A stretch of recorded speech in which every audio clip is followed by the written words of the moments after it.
6:38, it's Elliot in the morning. Your phone number for everything. 866-2-ELLIOT. 866-235-5468. Hello, class. Hello. Hey, how are we today? Good. Good. Happy birthday. You know what? That's nice of you to remember. Boy, it just kind of creeps up on you, doesn't it? You know I'm big on reminders, so. I know. No, you probably had a couple little notes there in the phone. That's fine. No, thank you. Got off to a good start, though. How so? Well, I went to the game last night. Oh. That was good. That's a big win against a big team. I forgot we had all of our winners there last night that we were sending people to. So, no, that was good. Take down the Kings like that. Not a great first period, but after that, man, they came, once they started throwing the body around a little bit, oh, that was pretty good. You got a little Tom Wilson fight. You got a couple of goals. So, no, that got off to a good start. And then, well, I only can't even imagine what surprises will roll through today. Probably nothing. That's all right. You know what I did notice on the way in this morning, though? Say again? I was going to say all the deer out. No, I didn't see any. Oh, but that's weird. We were just talking about that yesterday. But like, how they had been in hiding because it was because of all the ice and snow. They were right there, right by the side of the road. Oh, were they really? Yeah. Oh, I didn't see any. Go flying past them. They don't even raise their head anymore. Were they by your park today on the way in? Yeah, they were back out. Oh, really? So everything's going. No, you know what I was going to say? You know what I did see, though? Where that car went into the building around the corner by the 7-Eleven. Apparently that happened yesterday. Dude, that was... This 7-Eleven? Yeah. Or that one? No, not the new one. The Rollins. Yeah. I don't know which way. Yeah, right over there. Yeah, the building right next to it. Tyler was right there when the car went through. Although Tyler you didn't see the car though. I didn't see it. I didn't want the police officer directing traffic to see me rubbernecking. But you said you sat there for 20 minutes. I sat for 10 pulling out of the parking lot attached to the fire station. Right. I cut through because I had business at the fire station. And then they were single tracking. Right. Because there were 3 police cars, a fire truck, a tow truck, and all of these onlookers who had gathered on the sidewalk. Right. So I sat there as I waited for the other lane but to if you're get through. Stuck and not moving, that's not rubbernecking. I thought I could sitting. get ticketed for distracted driving. For what? You were stopped. You weren't doing anything. I called my wife, looking straight ahead, and asked her, "Hey, has the county tweeted anything about an incident on Rollins Avenue?" Right. And she said, "Yeah, there's video. Can you see it?" And I said, "I don't want to look." And she told me about it. The car going into the building. Minor to moderate structural damage and 2... Well, it's all boarded up in front. Did you see it on the way in? I still didn't look. I don't want to look. Well, now it's dark. Now a deer could jump out and I could hit it. I guess 2 were transported with non-life-threatening injuries to the hospital. So how did they... You don't know. The details are few and far between. But dude, it went right into the. So if you're looking at the 7-Eleven, it's the building to the left, not to the right. Mm-hmm. But it's one of those where there's like the. Isn't there like a little drive-through area almost? Exactly. There's like a ground floor underground parking, and then there's like a lobby, and then everything kind of starts on the second floor. And so we know somebody who works in that building, and I can't remember who it is. We do? Yeah, there was somebody that we knew. This goes back a couple of years that worked in that building. But but kind of like where that front area is where the lobby is, that looks like that's all boarded up. I looked this morning, and it was dark, because at first I was like, oh, damn, I'm not going to see anything. But then I saw that, oh, here's the video? Oh, Jesus Christ.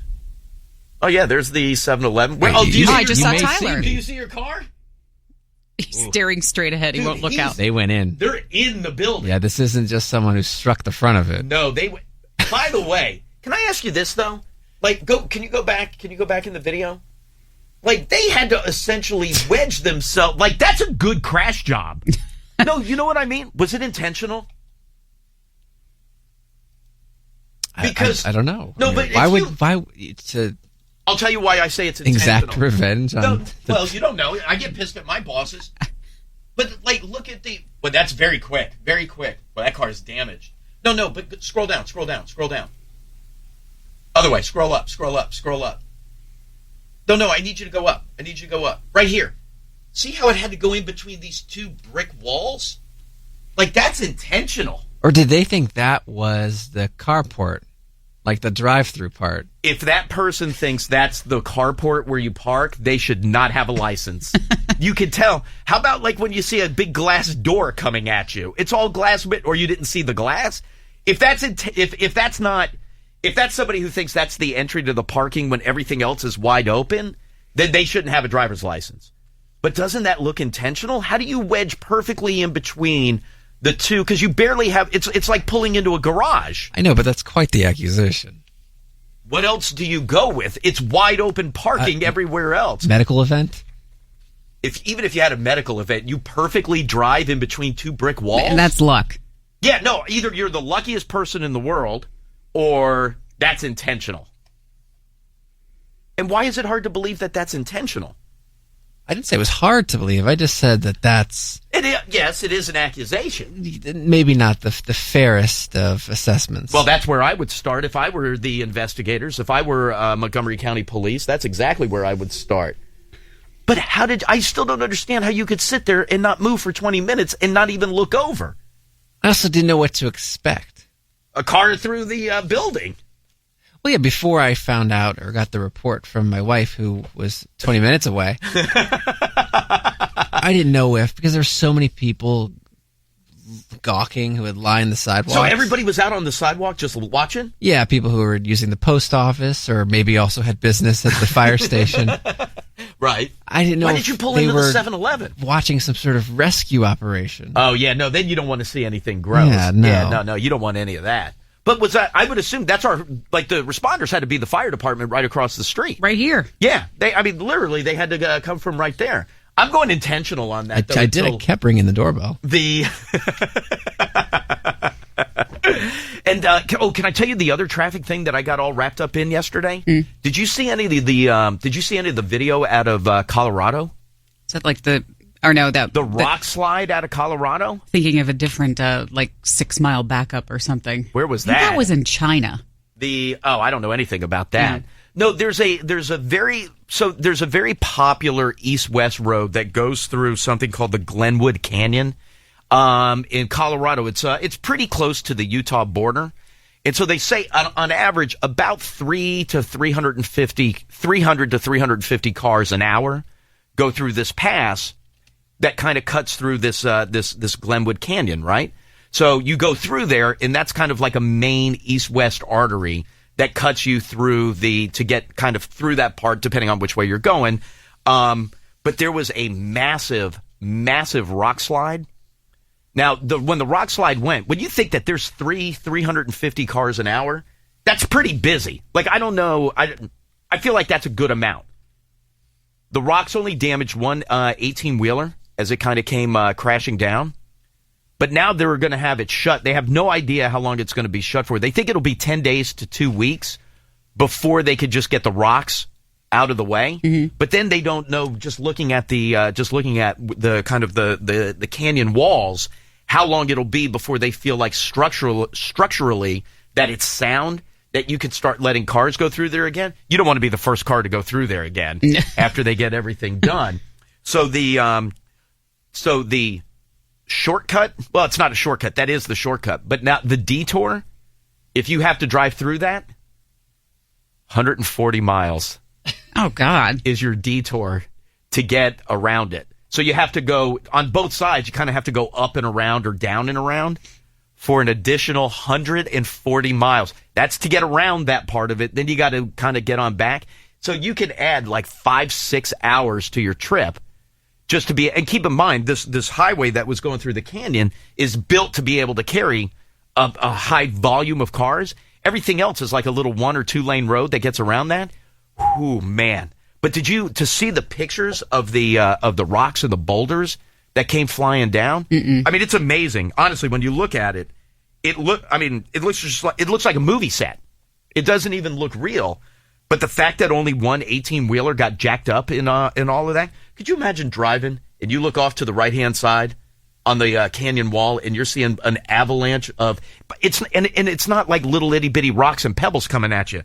These things are enormous. They got to go in there with like cranes to be able to pick those rocks up and move them. That always reminds me of like driving on the Pennsylvania Turnpike when you'd go past certain areas and there would be all like that really large not so sturdy looking chicken wire that would appear to be holding up the It's stuff. going to hold everything up. Okay. Oh, go through Easton, Pennsylvania. It's the same thing. Home of, who was the famous boxer that came out of Easton, Pennsylvania?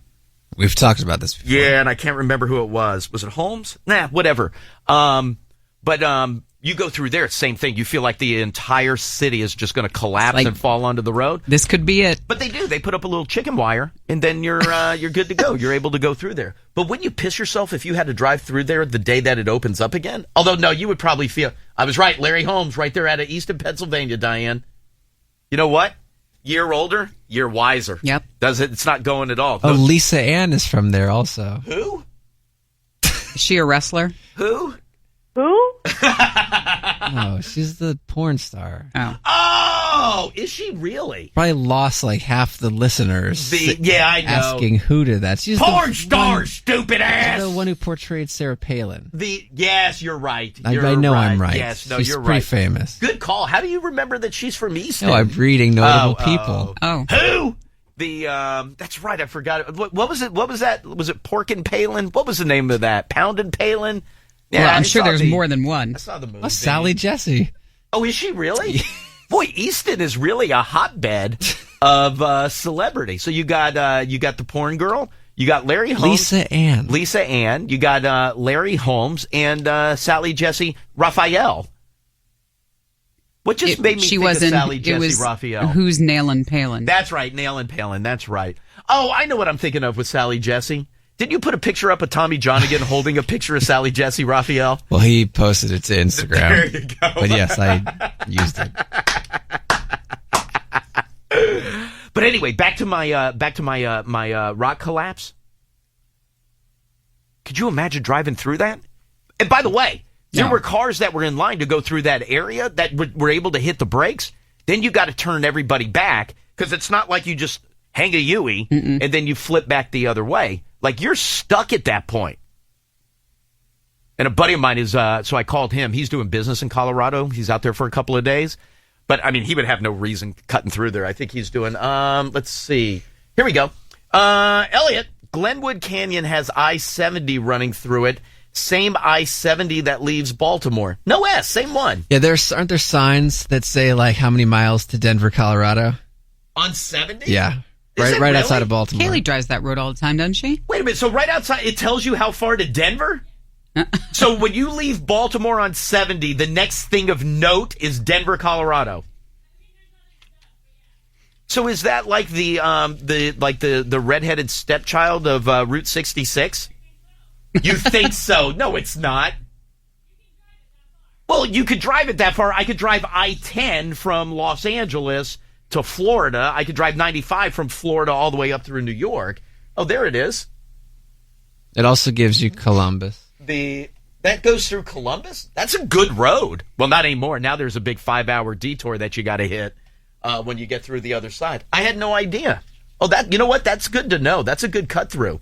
That's the northern I-10. Well, not anymore, though. No, now it's blocked off. Now it's blocked off. You can't get through there. Yeah, Denver, Kansas City, St. Louis, Indianapolis, and Columbus. You know what? They need a song. Like 66? 66 has a song. 70 doesn't have a damn thing. Give it a try. But you get like major cities on 70. With 66, you get Kingstone, something, San Bernardino. St. Louis. Wait, what am I looking at? Red is 70? Oh, see, but it does stop there. Oh, so that doesn't go the distance out all the way west. Okay. Well, it's not. Pretty impressive. It's very impressive. When you see that sign leaving Baltimore, you're definitely taken aback. By the way, kudos to you for knowing that. Like 2 months ago, I went to the Children's Museum in Baltimore. Oh, and so next stop, it's fresh, Denver. Fresh in my mind. That's pretty good, though. I had no idea. And then we went to the museum in Colorado. All right, anyway, listen, we got a lot of stuff that we got to get through today, so let me do this. Give me one quick break. I have so much stuff I have to get in today. We're going to learn stuff today. So let me do this. One quick break. We'll come back. We'll lay everything out for you next. It's time for the first Elliot in the Morning. It's Elliot in the Morning. All right, we got a busy one today. We have a lot of stuff that we have to get through today. Keep in mind, Elliot in the Morning's date night will take place next Friday night. We are going to see Michael Flatley's Lord of the Dance. So later on today, we'll get another winner and a guest to join us. We'll do dinner, we'll do drinks, and then obviously tickets to the show. We'll all be there, so please come with us. So we'll give you those tickets. Also, coming up here in just a little bit, first-time winners on this week, getting tickets to see Sting and Peter Gabriel together. And then later on this morning, tickets to see Smashing Pumpkins and tickets to see Dave Matthews Band. Don't forget, those Dave Matthews Band tickets will go on sale to the general public on Friday. So we'll give you those during Diane's Dirt. A lot of stories that we got to get through today. There's so much going on yesterday. Kind of as everything kind of returns to normal. So there's so much to get through. What's wrong? I thought you meant like birthday prep. Well, I mean, who knows what surprise could show up today? Well, David Bowie died 2 days after his birthday. That would be a surprise. Woo, man, that's going to be a rough Friday. Happy birthday. Get your affairs in order. Is this going to affect any further promotion? No, you know what? Should I plot? Please take the winners. It'll be a smaller group. But just because I dropped dead before seeing Michael Flatley doesn't mean other people shouldn't get to see him. It's his last time through.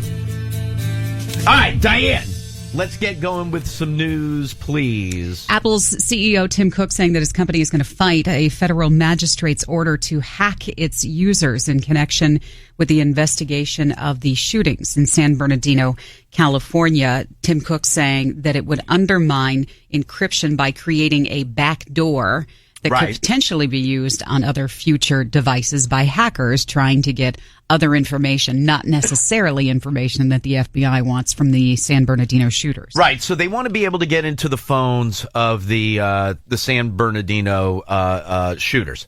And so I guess that their phones were locked. And the FBI wants to be able to get in there and see what else is on that phone and what other information there is. And if there was anything that kind of ties them to other people, just information leading up to the attack, just any kind of information that you would believe the FBI would want to get their hands on and just make sure that everything's fine. Mm-hmm. So the problem is that if they just start randomly going through 4-digit codes, at some point the phone will lock and everything erases. Right. Well, they don't want that to happen. So they said to Apple, hey, listen, hook us up. You can get us in. Get us in. So then Apple was like, well, hell no, we're not doing that. We don't want to set a precedent. There's no way we would want to do that. Now, there are a lot of people that believe you're not really setting a precedent where this would happen all the time, that this is the case of you had 2 homegrown terrorists who went on a killing rampage, and the FBI would like the information off their phone, and they would like Apple to cooperate. And a lot of people believe that Apple should cooperate and go, hey, listen, this isn't a normal circumstance. This is what's the word I'm looking for? This is the mind's going, look at that. Well, now I'm thinking I'm dying in 2 days. This is a extraordinary circumstance. Exactly. That they want to be able to get in, but Apple's going, no. Once we do it this time, then there'll be that. Apple also originally tried to make it sound like they don't have the ability to do that, which nobody believes.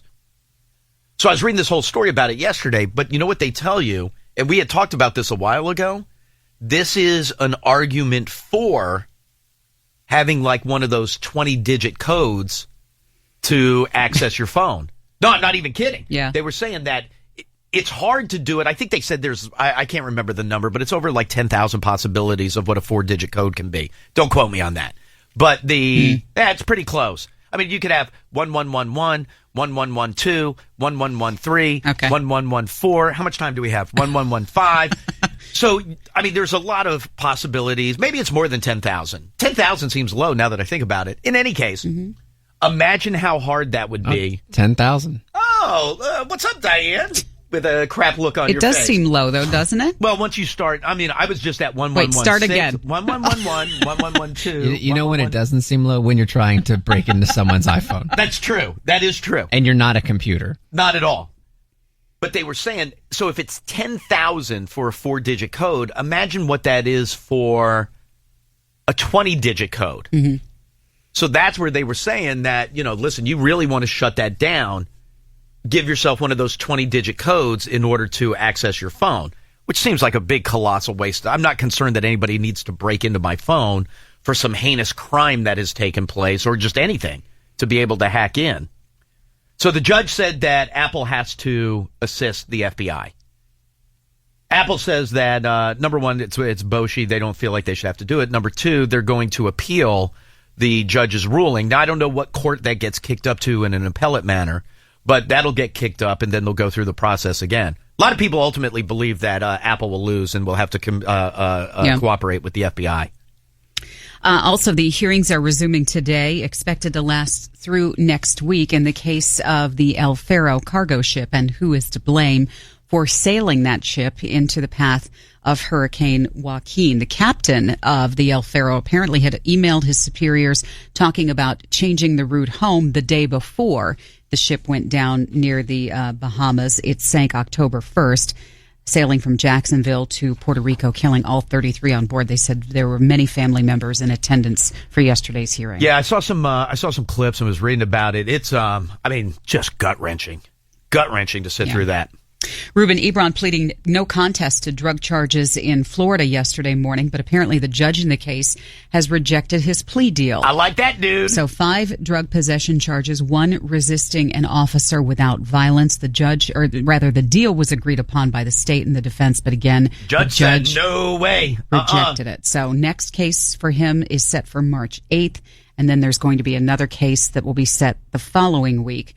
So wasn't the deal like 2 years, but it would be as part of the running concurrent at the same time with his most recent 20 years? Yes. So the judge was like, no way in hell. Right. Right. Sorry, you son of a bitch. So we will see what happens when I like that judge. When he's got his next court date set, and I guess there was also a couple of articles about how his mother is so concerned for his safety behind bars, because obviously when you have anybody in jail who has killed a child, they become a target. Right, as well he should be. Right. Richmond woman is looking at charges after a worker at a local Wendy's was bitten in a confrontation that apparently happened after a wrong order. So the woman comes through the drive-thru. Where is this? In Henrico County. Oh, I'm sorry, yes. Woman comes through the drive-thru, makes her order, and then is told when she comes up to the second window, hey, pull up to that, special parking space. Oh, I've done that. I've had to do that. Yeah. It's a bit inconvenient, but whatever. A little bit. It happens every once in a while. Right, but what's the silver lining of that nobody thinks about? Because at that point you're like, oh, this is horrible. Now Piping hot fries? Fresh. Yeah. Fresh. Oh, everything's fresh. Yeah. Yeah, that's good. That's good. So anyway, the oddly named Lovely Robinson. Oh, that's her name? Was the person in the car, and apparently there was some sort of mix-up with the order, and she ended up biting the woman who had brought her car order out to her. Oh, my God. Mm-hmm. This happened about 11:30 on Monday night. Oh, hey, did drunk She Justin... broke the skin. Did she really? Mm-hmm. Oh, that's nasty. Well, that now you're in tetanus land. Yeah. The mouth is very, very dirty. Mm-hmm. I don't care what Lovely says. That mouth is filthy. Hey, did drunk Justin go get the 69-cent Wendy's single in Jacksonville yesterday? I know Herbert did. Did he? Wait, Herbert's in Jacksonville? No, he said they were having it in Richmond, I let too. Twitter know that Richmond was doing it also. Oh, well, son of a bitch. Are you going to drive down? No. I'd have thought about it. Okay. But why? So it was Jacksonville and... Oh, you said like Tallahassee and some other places. I didn't know Richmond had it. Yeah. God damn it. Maybe this has got to be something that they'll have to widen the scope of the offer, right? Doesn't seem like it. There's a woman from Arlington who got into a little bit of trouble with the law. Apparently she had a little bit too much to drink the other night, and after going to District Taco for some Great food, taco joint, by the way. she ended up stealing an Uber that was not hers to steal. Wait, she took the car? Or So- she just hopped in somebody else's Uber? Yes. Oh, okay. No, no, took the car. Oh. Like the Uber was there obviously for some reason, but Right. she stole the Uber. She said she had like a bottle of wine to drink before she went to District Taco. So she ended up waking up in the back seat of the vehicle and then was like, what the hell? Drove home and was like, I don't know where this car came from. Wow. Another actor has passed. This time it's Punky Brewster and Police Academy actor George Gaines, who has died. He had a good run, though, 98 years old. That's a long run. I didn't realize he was that old. I've never seen an episode of Punky Brewster, so I don't know what he was on. That's Who's the dad? Soleil Moon Frye. Yes. Bong bong. She never saw that show. However, I know he was Lassard in Police Academy. And was basically in Saw every one 7 of them. those. Thank you. Every one of the movies. Here's a famous scene of him trying to make a speech at a podium. Unfortunately for him, there's a guest underneath. For those here, I think you'll find the presentation interesting as well as very, very stimulating. So good. But man, there goes another one. Now, he probably won't be up there with Bowie and Glenn Fry and Cantor and who was the other?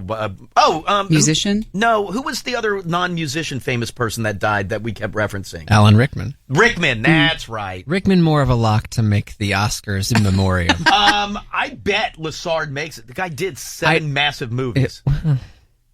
The first couple did well. I said more of a lock. I didn't say he was going to be locked out of it. Just I'd put my money on Rickman over Gaines. All right, I think he was in General Hospital though. Who? What? He No was. kidding. Yeah. Like a mob boss, right? But this is way Wait, so back. is he GOAT? I'm sorry, No, what? EGOT. EGOT. Yes, GOAT is he's the greatest of all greatest of all time. You know time. what? Greatest Lassard of all time. Happy birthday. You're 100. What's the goat emoji mean? Son? Authorities with the U.S. Food and Drug Administration making a surprise visit to a cheese factory in rural Pennsylvania. And apparently they found evidence that Castle Cheese Incorporated has been doctoring its 100% real Parmesan with substitutes and fillers like wood pulp and distributing it to You know what? all of the supermarkets. I saw that. They said there's not even any cheese in there. Like, you're not eating any cheese. It's not all like they're mixing it in. It was a straight wood. Well, I think it's wood with other things. But yeah, they went through. Amen, bro. Up high on the straight wood. No. There's no Wood with cheese flavoring? No. Well, I'm sure there's other things in there, but there was no cheese at all. Is that the green shaker can? Parmesan, yeah. Well, no, but you can get like a brick of Parmesan. No. But I This think is it's like the green shaker. Yeah. Like when we had company, my mom would break that out. Oh. She'd like to offer that up. I'm going to cut the label off and look like I bought this somewhere.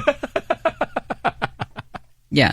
Grated cheese, less than 40% of the product was actually That's a bad. cheese product in good, though. certain instances. New study is finding that millennials drink 42% of all the wine that is sold in the United States last year, even though they account for only about 25% of the population. Oh, they love wine. Ronda Rousey was on Ellen yesterday. Actually got very emotional talking about her big loss to Holly Holm. Here's Ronda Rousey. Honestly, like my thought, I was like in the medical room and I was like down in the corner. I was sitting in the corner and I was like, what am I anymore if I'm not this? And I was literally sitting there and like thinking about killing myself. And that exact second, I'm like, I'm nothing. I'm like, what do I do anymore?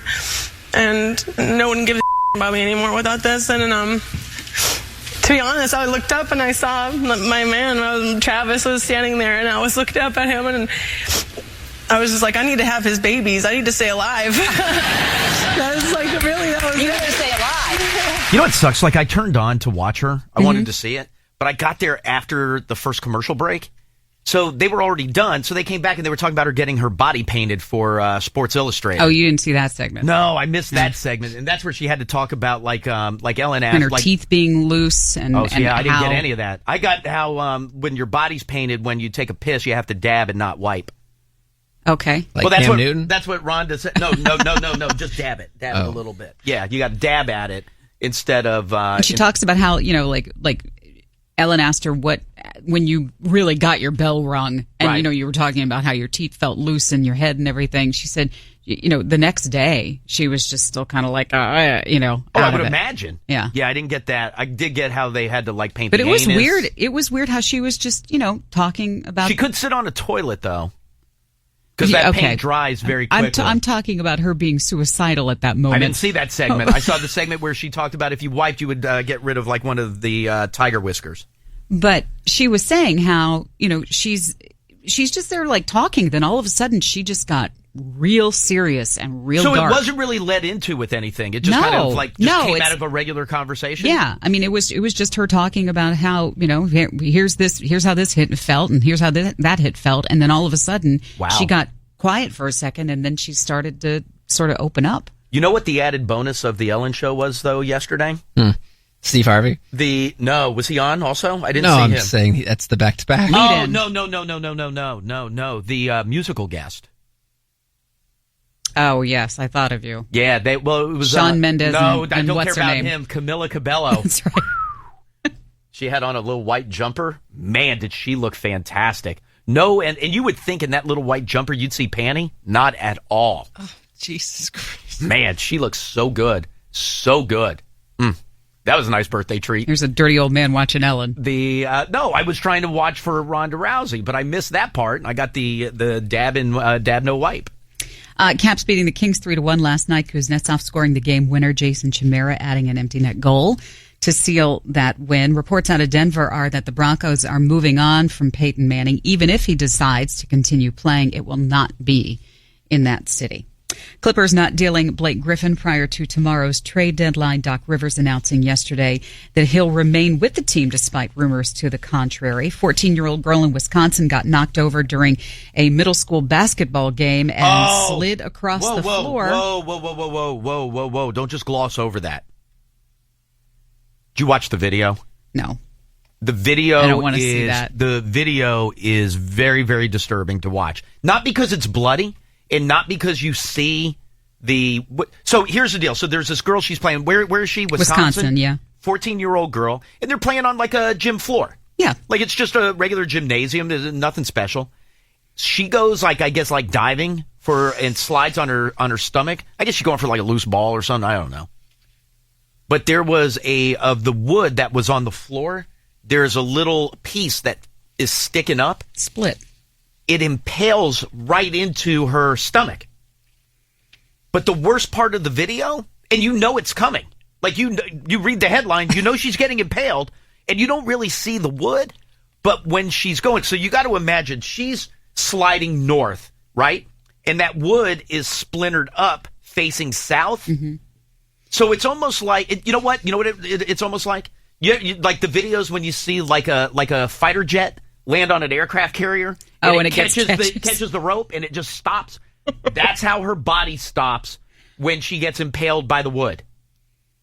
And like you could just tell, like she's sliding and then all of a sudden it's just lock. Because the wood is now into her stomach and she stops and she can't get up.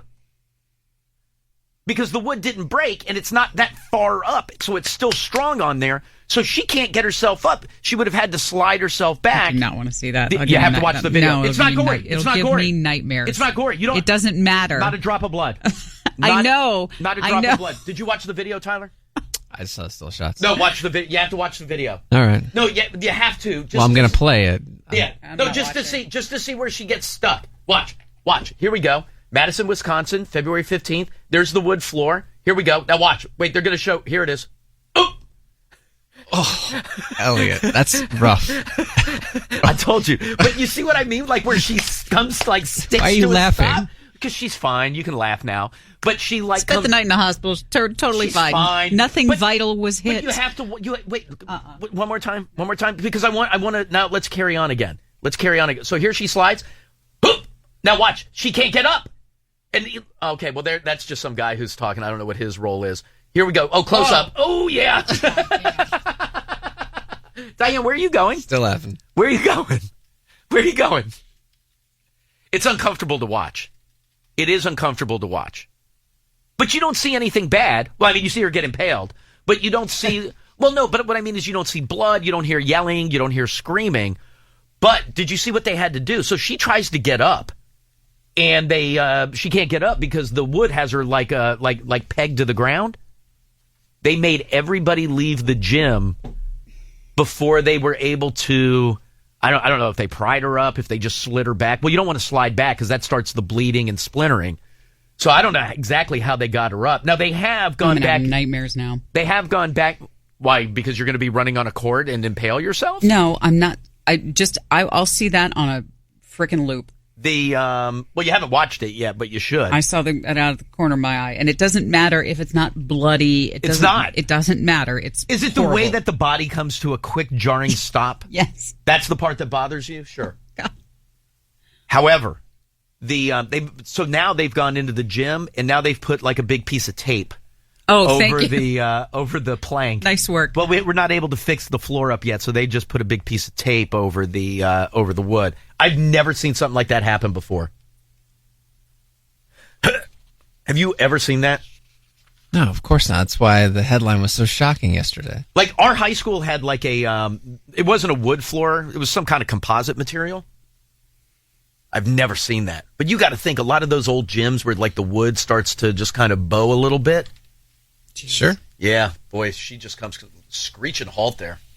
But yeah, they emptied the gym out. She's good to go. She's fine. Redskins and probably a little sore, but Redskins and Kirk Cousins have broken off contract talks. No further talks are scheduled, and apparently the Redskins can always use the franchise tag on him, which looks like what's going to happen. Yeah, but they'll both be pissy and angry with each other. That's fine. Everybody kind of knows this is coming. I can't believe I did it. What'd you say? Drew Brees. No, it's Drew, Diane. There's an R in there. I know. Entering the final year of his 5-year, $100 million deal. The Saints are saying that the team is planning to sign him to a new one that'll keep him there for at least 2 more years. Yeah, well, they're right up against the cap. The cap will be $155 million this year, they believe. I think I was reading the Saints are right at $152 million. So in order to get some cap space, they have to extend him out a year. If not, I think he's due to make $30 million this year. Like once you throw in like roster bonuses and incentives, he'd be at the $30 million mark. Wow. So in order to kind of scale that back, they'll have to extend another year onto the deal. And tax records show that Commissioner Roger Goodell made $34 million last year to bring his 9-year total to $180.5 million. Where does he live? Like, have we ever seen a picture of his house? Oh, I'm sure he's got several houses. Oh, I'm sure he's got like some sweet-ass apartment in New York, but he's got to have a house somewhere. I don't know. In 9 years, he's made $180 million. That's his salary. He's made $180 million. That's a tax-exempt company. And this year was a pay cut for him down to $34.1 million. There's several addresses that are listed. Oh. I bet he lives sweet. Where is this? Just Scarborough, Maine? I bet he lives in a house that has a name. Oh. It's not just like, oh, that's Roger Goodell's house. He lives like in the Champagne Float Manor area. It's a manor. Exactly. It's not a house. Yeah, exactly. The help lives in a house. Exactly. He lives in a manor. That's a look at news and sports. The wait is over, and there's a...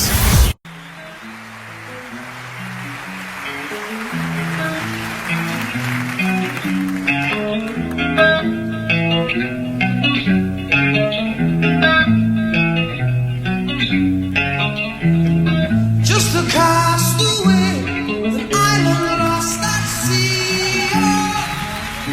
Another lonely day with no one here but me. More loneliness than any man could bear. Rescue me before I fall into despair. I'll send out a soul. I'll send an SOS to the world. I hope that someone gets mine. I hope that someone gets mine. I hope that someone gets my message in a bottle. Ooh, message in a bottle. Message in a bottle. Message in a bottle.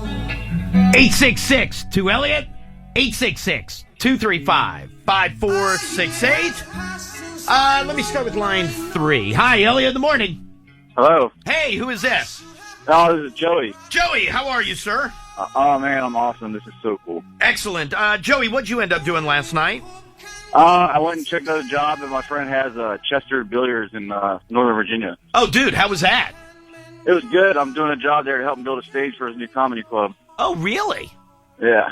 You know what? Let me send I'll send a note to Tommy John again and Christian Finnegan and see if they're ready to head on in there when the place is open. That'd be awesome. Yeah, man, that'd be cool. Hey, by the way, is Ralphie in here tomorrow? Yeah, Ralphie, our buddy Ralphie May will be in here tomorrow. It's been a while. Yeah, it has been a while, but he did send me a note last week. He was wondering if Kaylee would make funfetti cupcakes for his arrival when he gets here tomorrow. You're getting greedy.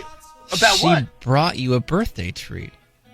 The funfetti isn't for me. It's for okay. Ralphie. You're right. No, I'm eating a peanut butter chocolate oat bar or something like that. It's good. So you like it? Yeah. Well, I didn't say that I didn't like it. No, it's very you good. always crap on anything healthy. It's not healthy, Diane. There's peanut butter and chocolate in there. It's not healthy. No, it is healthy. It's not like milk chocolate. It's not like a Hershey bar in there. It's like cocoa. It's chocolate. Cocoa powder, right? Swiss Miss is healthy. You're absolutely right. That's cocoa powder. It says it right on the packet. Hot chocolate cocoa powder. Admit it. You ate something good for you and you liked it. If that's good for me, I'll eat the whole box of it. Right. They are good for me? Does it give me energy? Yeah, good to go. You've been edgy ever since the Fritos ran out. And I also got cupcakes that have a special ingredient in them. For energy, you had an early birthday gift last week. Vogue tabs. Yeah, Vogue tabs. Yeah, pretty good, by the way. Don't give that to Ralphie. No.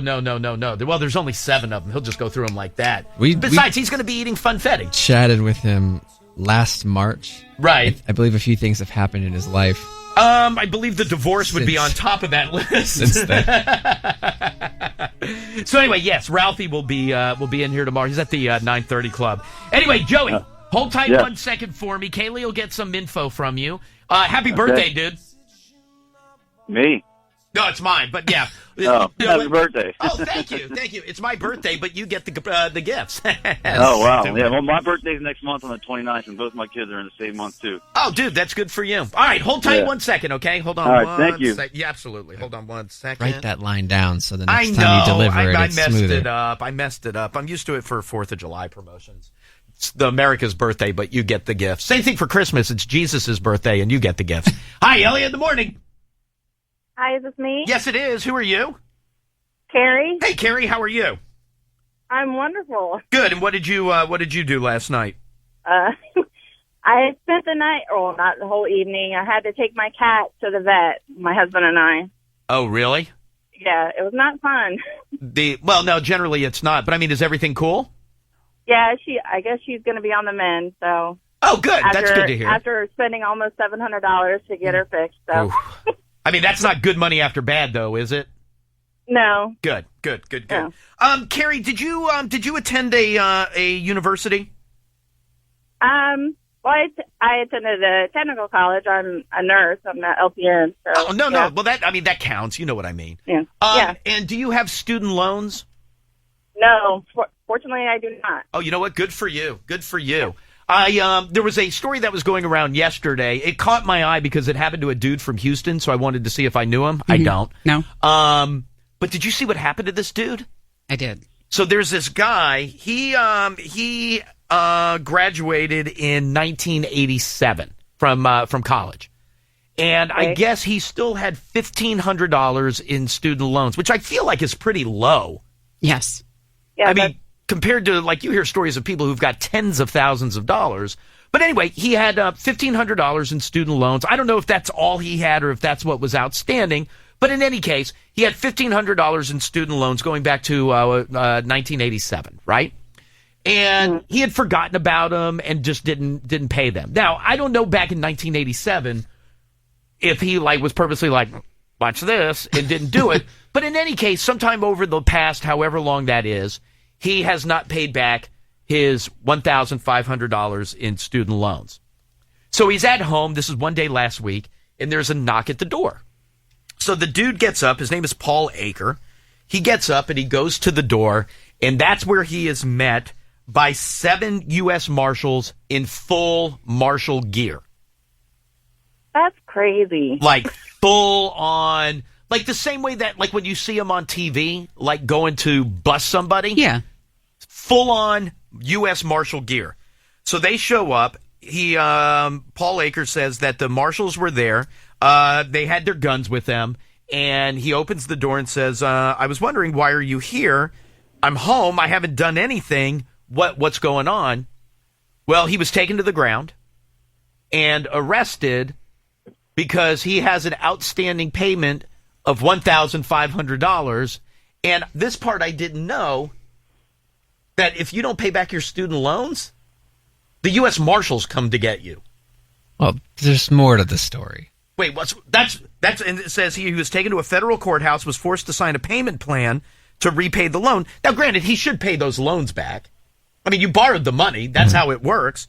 It says he's not alone. The federal government is employing private debt collectors to collect overdue student loans. Okay, that's not true. That's I'm reading it right here. It says the federal government is employing private debt collectors to collect overdue student loans, who in turn obtain judgments in federal courts that allow them to request the use of U.S. Marshals to collect payments. Fox 26, not really a news leader, but a news station, says our reliable source with the U.S. Marshals in Houston say Acre isn't the first and won't be the last. This is just in Houston, have to serve anywhere between 1,200 and 1,500 warrants to people who fail to pay their federal student loans. So the Marshals have to go arrest 1,500 people a year? So what am I missing? You know what? Hold on one second. Marie, hold on one second, okay? Are you talking to me? Yeah. Okay. Yeah, hold on one second. So what part did I miss? Literally, that's what I have here. Yeah. He was sued by the government. Right, for the student loans. Yeah, and then after being contacted several times, refused to show up in court. Oh, see, he said it caught him off guard. They're saying he's going for 15 minutes of fame. Is he really? Yeah. But what fame? Well, because he's like the government. This is Big Brother coming in and strong arming him. That's not Big Brother coming after him. That's kind of the way he's saying. It's like it slipped my mind. I didn't pay my student loans, and then all of a sudden there's all these armed marshals standing at my door, taking me down, putting me in handcuffs. Well, then you should have paid and your dragging loan. me off. But if it was your car, they would repo it. But he makes it seem, though. I mean, this has been going on for like 4 or 5 years, where they've been trying to get him to come sort of payment agreement with him, where he was ordered to go to court, and then he just bailed on it. Oh, so he's a douche. Yeah, I mean, the warrant was out for his arrest for failure to appear. Oh, so it had nothing to do with the student loan payment. It starts there. Right, but the reason the Marshals went to the house wasn't because he hasn't paid back his student loans. But that's not the story he's telling. It was because he has failed to report to court. Yeah. This says this guy's a big fat liar. After years of trying to serve him at various addresses, they caught up with him. Right. Marshals say that 2 deputies attempted to arrest him. He resisted, retreated to his house, and told deputies he had a gun. That's smart to say to the Marshals. Well, why didn't this guy tell Fox 26 that? This guy's a big fat liar. It's a better story for him to ignore all the details. So he's a big fat liar. And it took them 2 hours to get him to come out of his house. They could, but they should have. They should have blasted it. And then they arrested him. They should have smoke blasted that thing. Well, thing. because, I mean, they're not trying to create a massive scene if they're just trying to get this guy to maybe show up for a court date. So what are they? So if you is the part of the story right, though, that if you don't repay your student loans, the U.S. Marshals come after you? That's not right. That's what true. He wants you to think. No, but it said a reliable source said the U.S. Marshals. That? Well, they don't say, Diane. It's a source.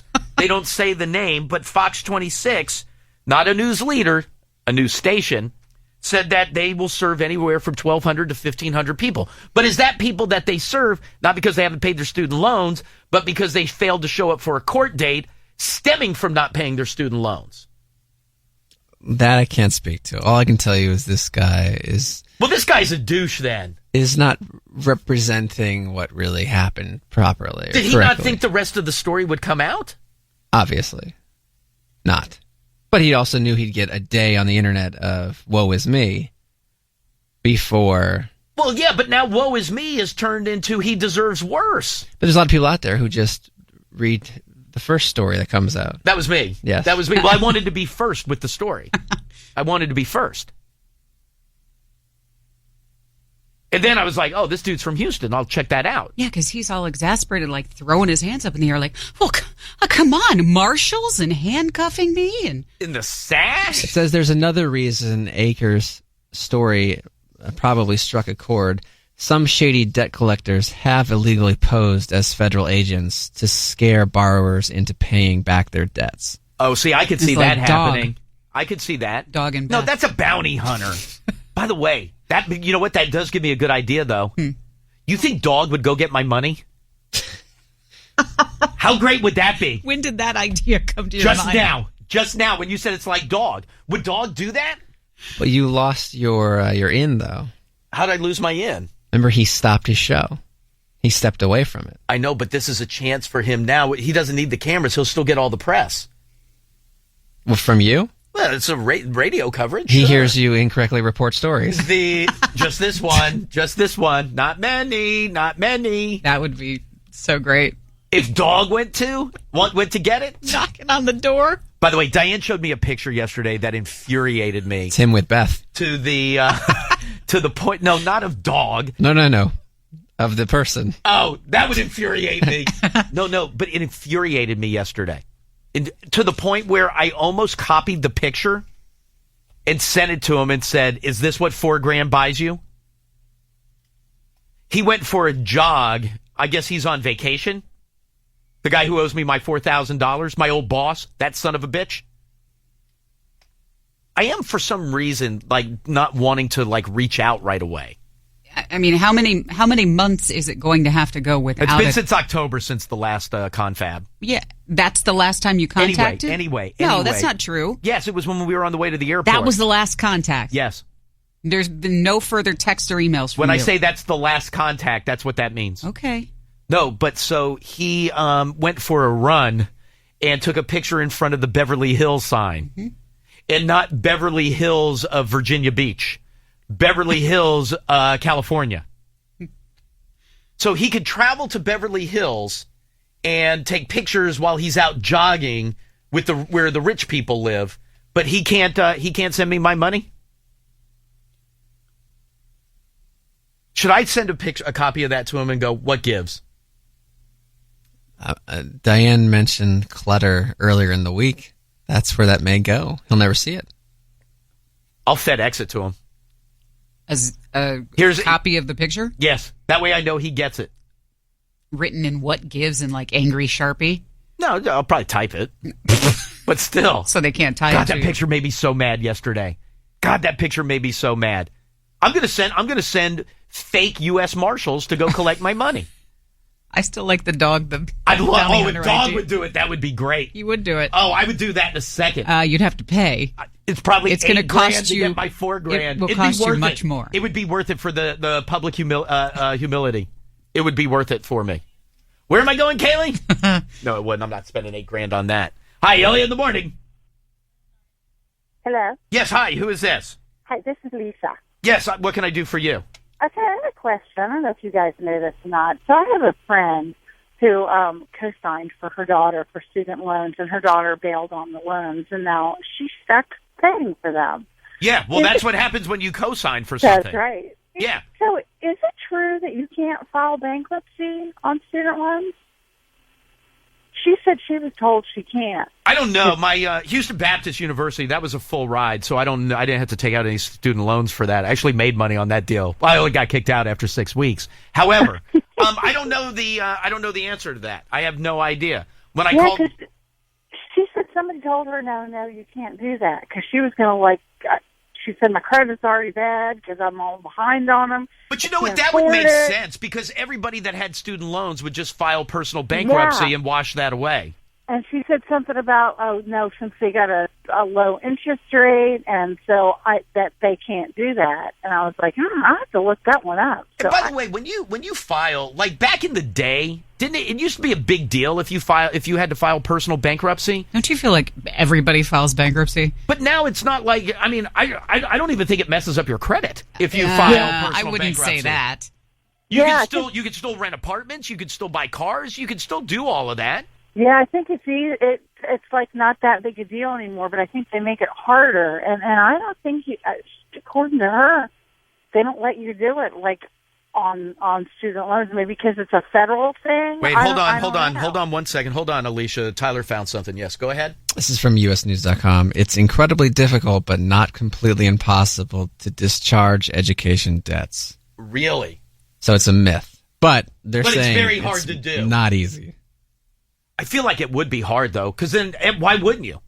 I would I'd go back to school and become a doctor. And not and pay a lawyer. Yeah. I would be law and medical, and then I would just flush that money down the drain. Yeah, everybody would default on student loans if it was that easy. Why wouldn't you? Who cares? But that doesn't even put like a stigma against anybody. Nobody cares if you file personal bankruptcy. Big deal. Yeah, the market crashed. But I think, like you said, you can still rent an apartment and still do whatever. But I still think, like, if you've got that bad of a credit rating, right, because of bankruptcy or whatever, continuing to default on loans, you're going to end up paying for it. I guarantee you could walk right in. You could. Oh yeah, you know what? You're right, Jason. Yep, there he is. There he is. That's him. That hat. I hope that hat cost $4,000. Ugh. You know, I'm sending that to him. I'm going to ask him if it was a $4,000 trip. Let's not spread that around. By the way, this is why I don't want to send him an email. Like, why? You think he knows at this point? You would think. Right? I said I don't know. You don't think he knows? I hope not. Those cheap sunglasses. But if he knew, what's he going to say? Hey, quit talking about me? Because you can say, well, then pay me my damn money. Yeah, but then it makes me look like the bad guy. No, it doesn't, because he's like welched on. Why'd you have to take it to the public airwaves? Welched on because you don't listen. No, he doesn't listen, Diane. They can't hear the show. No, but I'm just saying, you don't listen every time. Oh yeah, no, you're right. That you've pleaded for, like, where's my check? That. I shouldn't feel bad about that. There was, and I'd hate to again describe a photo that nobody could see. For 48 hours, we talked about a 14-year-old girl's picture that no one could see. But I didn't realize when I first pulled up Twitter, right, that someone would be tweeting that photo. I thought that was Hulk Hogan. It just looks like something he'd wear and get the beard and a little bit of different color in the mustache. A little goatee, bit. A little bit. Well, you know what? Maybe he spent all $4,000 getting to Beverly Hills and couldn't afford to comb in some dark. It's like NWO Hogan. God, what a piece of garbage he is. Where am I going, Kaylee? You know what the sad thing is? What? If he drove up here today and gave me the money, I'd still go to dinner with him. Hi, Elliot. Good morning. You'd pay. Hey. Yes, sir. I'm talking about the student loan bankruptcy. Bankruptcy. Yeah, you cannot do that. But your student loans will only start to affect your credit score once you enter a state of delinquency. Oh yeah, no. So as long as you're current on them, and by the way, Tyler said that it's not impossible to file bankruptcy to get rid of student loans. It's just very hard to file bankruptcy. Yeah, it's damn near impossible. Have you tried? Oh no! I was on the phone with the Navient people for 2 hours last night. Wait, I don't know what the Navient people are. I don't know what that is. Navient is they are like a third-party government subsidiary who now they control all of the student loans. I gotcha. How far in the rears are you? Oh, 6 figures. 6 figures? No kidding. That's so not uncommon. I know. I mean, I have my master's degree, so in about 5 years, about 10 years, I'll be making 6 figures. So that boy. What did you get your master's in? Clinical psychology. Oh, good for you. Thank you. Dude, 6. Yeah, absolutely. All right, dude. Hey, listen. Hey, happy birthday. I appreciate it. Thank you, my friend. Smell my face, bro. Smell it good. This is what Kanye was talking about on Twitter yesterday. Wait, he was talking about student loans? He was. Was he really? What did he say about student loans? Education puts Americans in debt before they even get a chance to get started. Well, I can't argue with that. Can't argue with that at all. Everything he says is rational. That part is. Wait, are we a white news outlet? Shouldn't even be mentioning Damn it. him. Okay. Stream the life of Pablo on KanyeWest.com. All right, let's do some follow-up phone calls, please. 866-2-ELLIOT, 866-235-5468. Any good stories from yesterday, last night, anything at all that you want to get into, it doesn't matter to me. 866-2-ELLIOT, 866-235-5468. It's time for the first 235-5468. Line 1. Hi, Elliot in the morning. Is it me? Yes, it is. Who is this? This is Dale from King George. Hey, what's going on, Dale? Not a whole lot. Just want to wish you a happy birthday. You know what? That's very kind of you to remember. My birthday's tomorrow. Oh, is it really? Yeah. How old, dude? 24. Oh, you know what? I got you by about 3 years, but other than that, good to go. Good to go. Hey, did you get any good gifts yet? Not recently. Not yet. I will tell you this. I'm one of those people where I won't open gifts early. Like, it drives Jackie crazy. Like, if something comes in the mail ahead of her birthday, she's like, oh, I got to open it now. But I won't do that. It's not the day. You open it. I won't open a Christmas or Hanukkah gift early. Yeah. Jackie's a child bride. We always do just one gift early on Christmas. But I won't do any of that. But I did get something from my mom yesterday. Wow. So I wanted to... Does she usually send you something? I thought she forgets.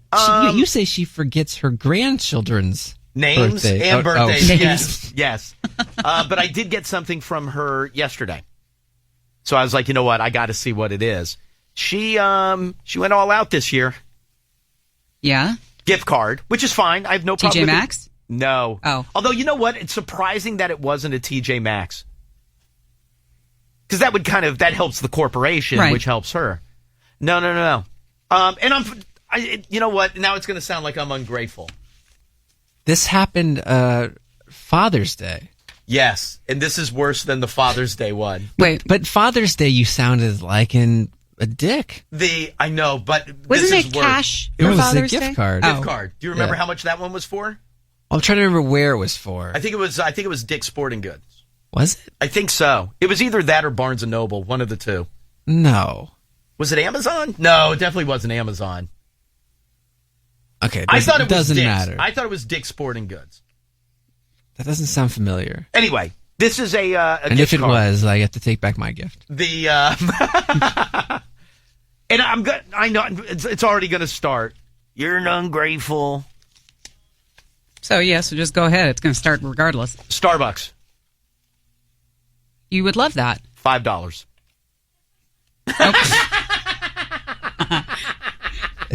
I'll kick off the criticism. It's something. It's a thought that counts. It's $5. Yeah, treat yourself one day. That's nice, especially you could do it today on your birthday. It's $5. Yeah, you get a free cup of coffee. By the way, I can't get any like specialty drink. That's more than $5. Nah. Not always. If I wanted, you got to get your Trenta. No, but if I wanted to even get like a latte, you could get that for $5. No, you can't. No, you can't. Isn't a medium like $5?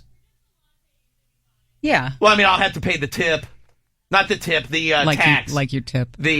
Whatever change comes back. I feel bad for him. If it's like $4.89 and I give him a 13 $5. cents. Well, that's 11 cents, Diane. Do the math. And I know it sounds very dickish to say, but come on. Well, she's on a fixed income. It's your kid. You don't get your kid more than a $5 gift card for Starbucks. I think a lot of parents... Here we go. I'll be honest. What? I think parents of adults don't usually give their children gifts. Yeah, they do. No, I don't think so. I got a gift from Jackie's parents. I haven't opened it yet. $10. Wait, hold on. Well, you know what? They doubled up my own mom. What, Kaylee? What? Oh, Kaylee thinks You're a that child wrong. still. I'm talking about adults. Right. I'm a child. Like, I get a card from my mom for my birthday. I'd rather just get a card than Well, what was it in? Say again? Was it in a business envelope? No, it was just in a blank card. Just said happy birthday. So you don't get birthday presents? No. No, but I would rather get nothing than a $5 Starbucks Well, that gift makes card. no sense. No, it doesn't. Greedy a-hole.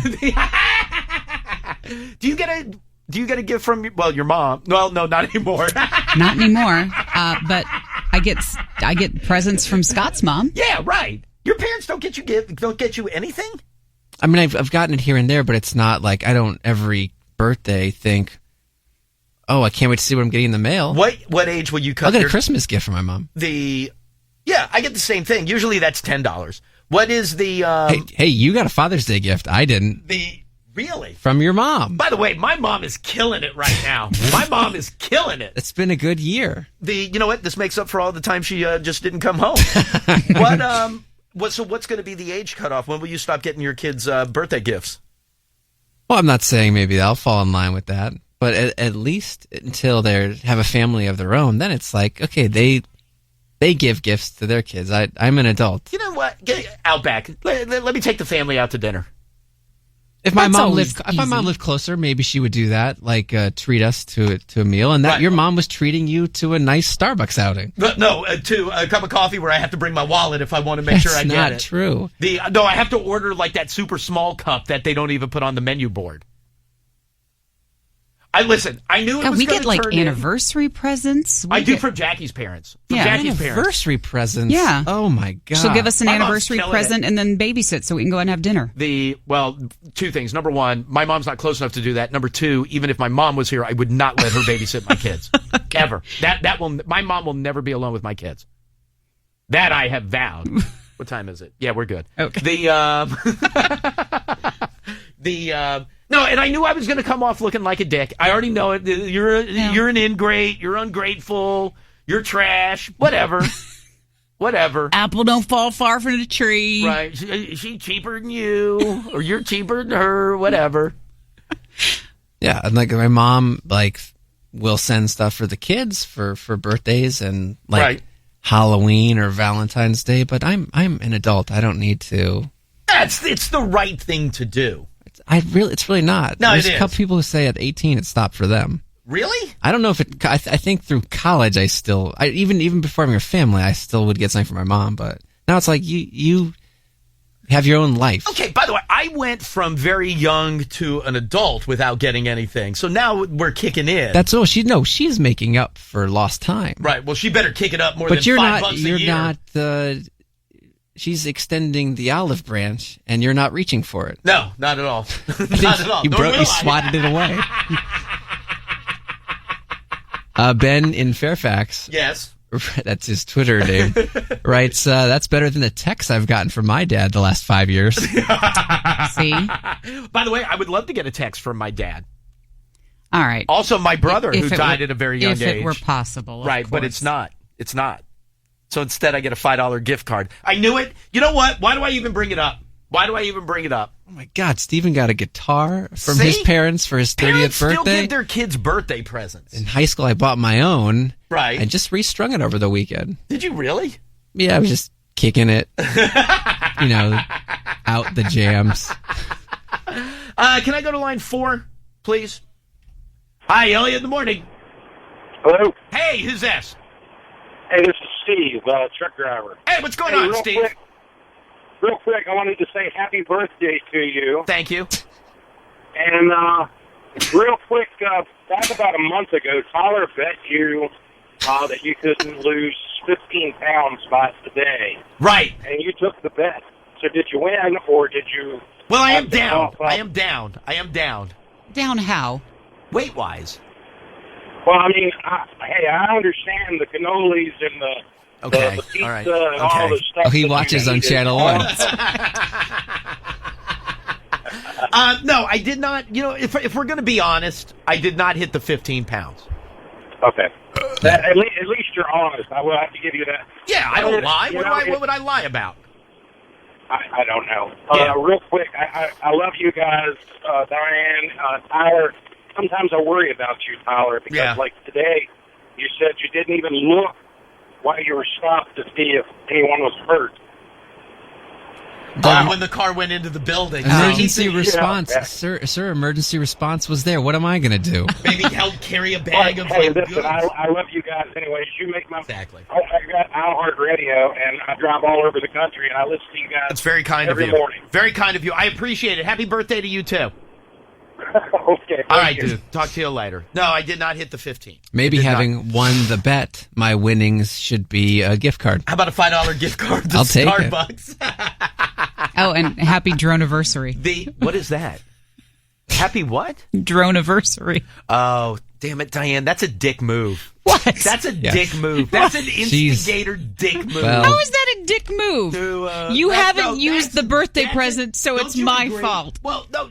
Why does it have to be said? Well, she also showed you the photo from Beverly Hills. That's my job. Say the name when you said the B. That's my job. I don't know his name. I don't know what you're talking about. But That's a dick move. Yes, and I didn't need the reminder. I think about it every day. That's a dick move. All right, then I won't show you any more photos anymore. No, I want to see those. Until you ask about it, and then I'm going to show you a bundle. She's got a photo of him using a drone that he just bought. Happy Drone-iversary is a dick move. That really is.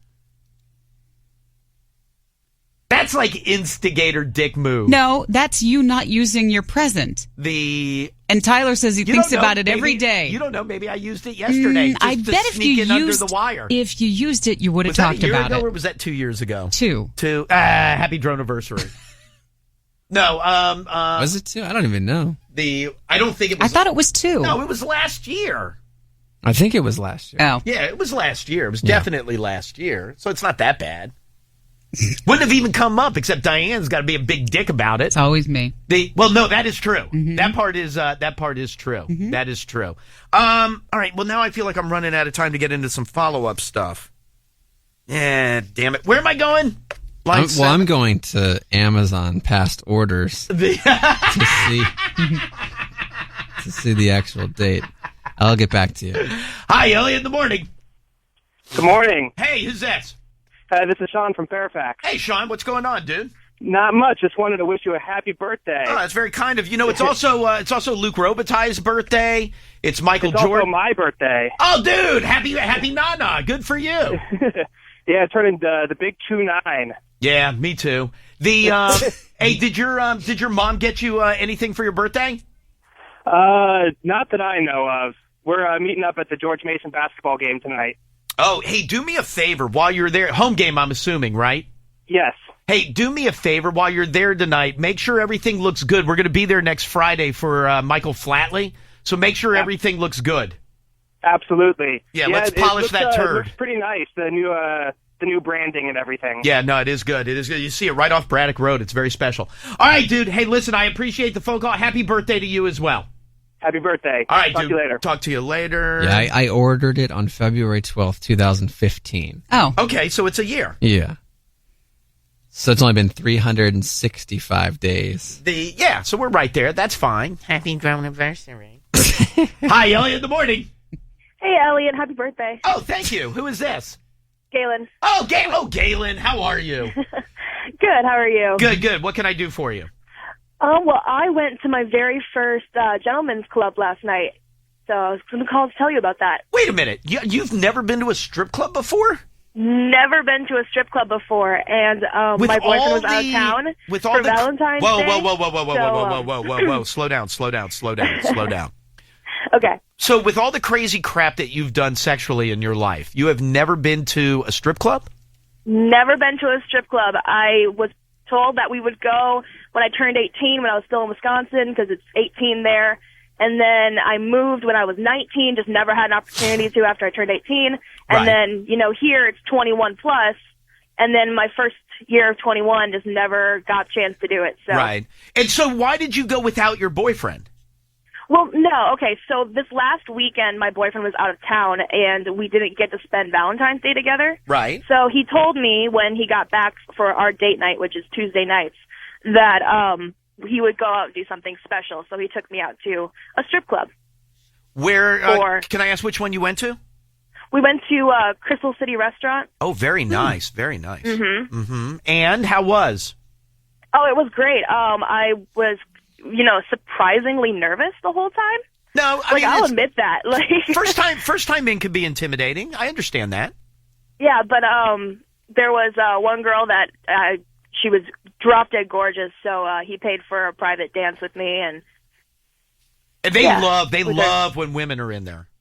Yeah, she even said that. She said that it was so much more fun because you have to worry about guys sometimes. Did you be honest with me, Galen? Did you feel yourself getting turned on a little bit? Yes. Yeah. Like, she was gorgeous, and I asked right off the bat, I'm like, can I touch? And so she's like, oh yeah, you can. So did you? It was great. Did you? Yes. Hell yes. What did she let you touch? Careful. Yeah. Just about anything but high up between the legs. Let's call that Kujini. Yeah. So you couldn't touch that, but she let you touch her breasts? Yes. Don't show my Chucky. Oh, show. I was thinking it was touch. Did she let you touch her ass? Yeah, she asked me to spank her ass, actually. She goes, is that okay? I'm like, you have no idea. Okay. Yeah, you do not know who you're talking to. Exactly. So did you? So did you spank her? Yes. No kidding. Not so hard. I don't want to leave a mark on her. Yeah, but... no, I understand that. And what was her response to that? She's like, oh, that was nice. And then she goes, you can do it again. And you did? Yes. And she totally let you fondle her breasts? Yes. Did you play with her nipples? No. What do you mean no? Well, no, because it's a pasties. It's not completely Oh, nude. that's right. That's right. Yeah. That's right. However, Yes. this summer or sometime this year, we're going to Vixen's out in in West Virginia. By the way, the Kujini will not be off limits for you there. Yeah, no. I've already been informed of that. You know what? Good for you. Good for. By the way, when you go to Vixen's, tell them you want to go to the shower room. What was that? Tell them you want to go to the shower room. Tell them that you heard from yeah. Shock it's a good place to go. Yep. Yeah. My boyfriend's been there several times, and he's like, yep, this is what you need to do when you're there. There you go. There you go. Well, you know what? I'm glad you had a good time. I'm glad for my birthday you went to a strip club. Yep. Very good, Galen. Happy birthday. Hey, I appreciate it. Nice of you to remember.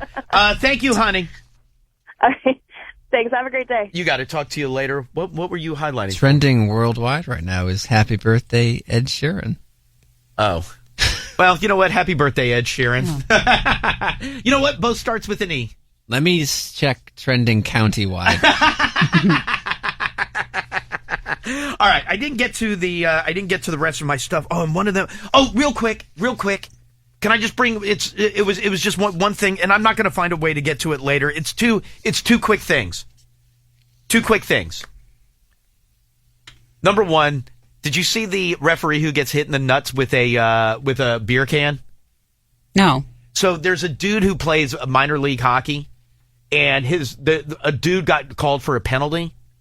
And somebody in the stands who happens to be the player's brother doesn't like the call, so he goes to throw a beer can on the ice, hits the ref right in the gonads, right in the testicles. That's luck. That's a hell of an aim and a lead. The guy does end up getting busted and getting arrested, but could you imagine that? Yeah, it seems like the chances of duplicating that are slim to none. Yeah, so he did end up getting arrested, but a bunch of people sent that to me yesterday, so thank you. And then the other video that's pretty awesome. Did you see what the people at Nissan are doing? No. So you know how there's the big push to have automated cars, and that's kind of the next big thing. Mm-hmm. So at Nissan, at their I don't know if it's headquarters or one of their major facilities, in their conference room, they have what? Now that you said conference room, the story has been jogged for me. The chairs? Yeah. That return to the table? It's like a self-parking chair, right? That's exactly what it is. How awesome is that? Now, there are people that are like, why don't you just tell your employees to push their chairs in? But everybody gets up from a meeting and their chairs are just all over the conference room, and then they all return in an orderly fashion as though they're parking themselves around the conference table. It's pretty awesome. It's pretty cool.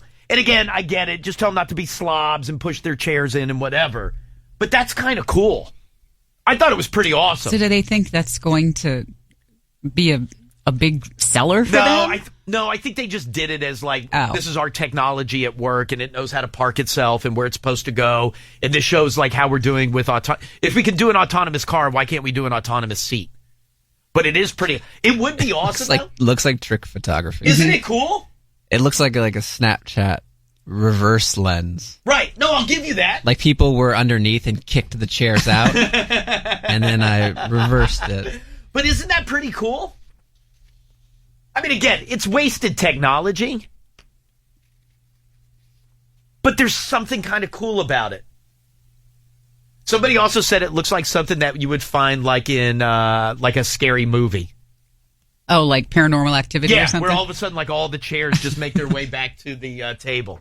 It's pretty good. Anyway, there was one follow-up story that I needed to get into, and I can't do it here. I'm up against a hard break right at the bottom. All right, let me do this. Kaylee, let me take a quick break.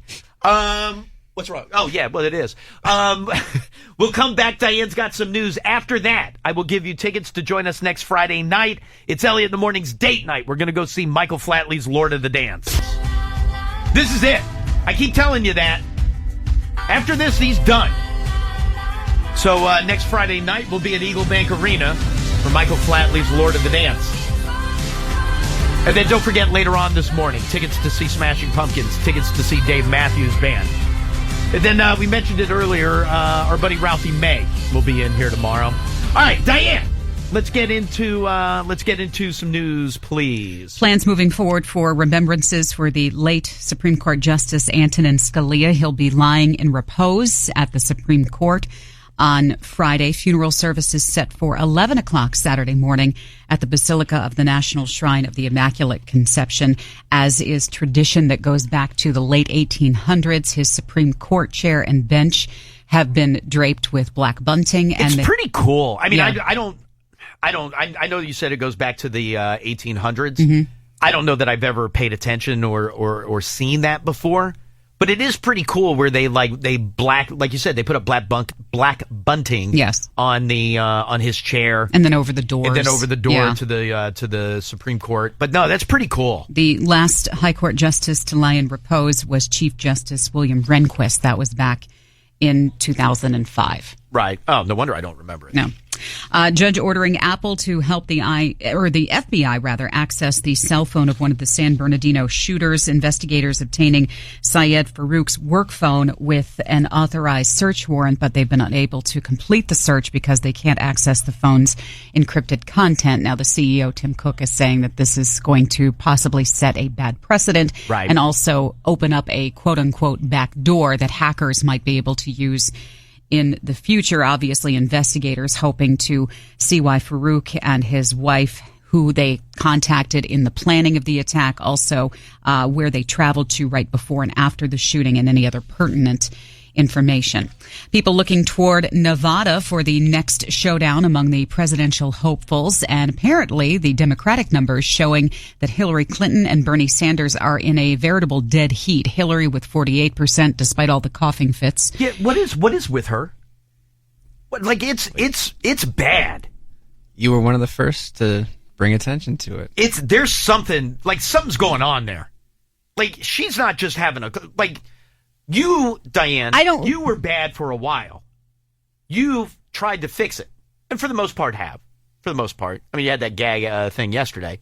But for the most part have. She can't speak. Is it just the fact that she is on the campaign trail speaking constantly, whether she's at a podium in front of a big audience or just talking to people, whatever, to her constituents? There's 10 other people on that the are bus. running for president. And who are on the campaign wintertime, dry environment. There's something going on and there. they just happen to catch her at the worst possible times. How is it none of the other candidates are having coughing fits? Well, no, can't say that because Carson had a couple during the debates. That's more brain fartish. What? That shows itself. He's trying to in collect a his cough. thoughts. But hers is bad. How long ago she was trying to get the lozenge? I don't even know what the F was going on yesterday. Yeah. She's barking, she's coughing, she's all over the place. Or you think that she was barking to hide the cough?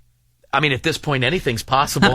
Anything's possible. On the Republican side, the polls finding that Trump is at 45%, Marco Rubio, the closest competitor, at 19%, Ted Cruz at 17%. And they kick off a 2-day town hall. Is it tonight? I think it's tonight and tomorrow night on CNN, which I don't know why they don't call it a debate, but it's a 2-day town hall. They start up tonight. Also, we will finally get to see who the lucky winner of that $1.5 billion Powerball jackpot was in Florida. So we already saw the Tennessee people. They came forward, came to the Today Show. Correct. These are the people that bought it at the Publix. Right. There was also a winner in California who is Chino Hills. That person has not come forward. Who is yet to come forward. Where was the ticket in Florida? Publix? I know it was purchased Melbourne? at Publix. Was it Melbourne? Is that right? Okay. Mm-hmm. Yeah.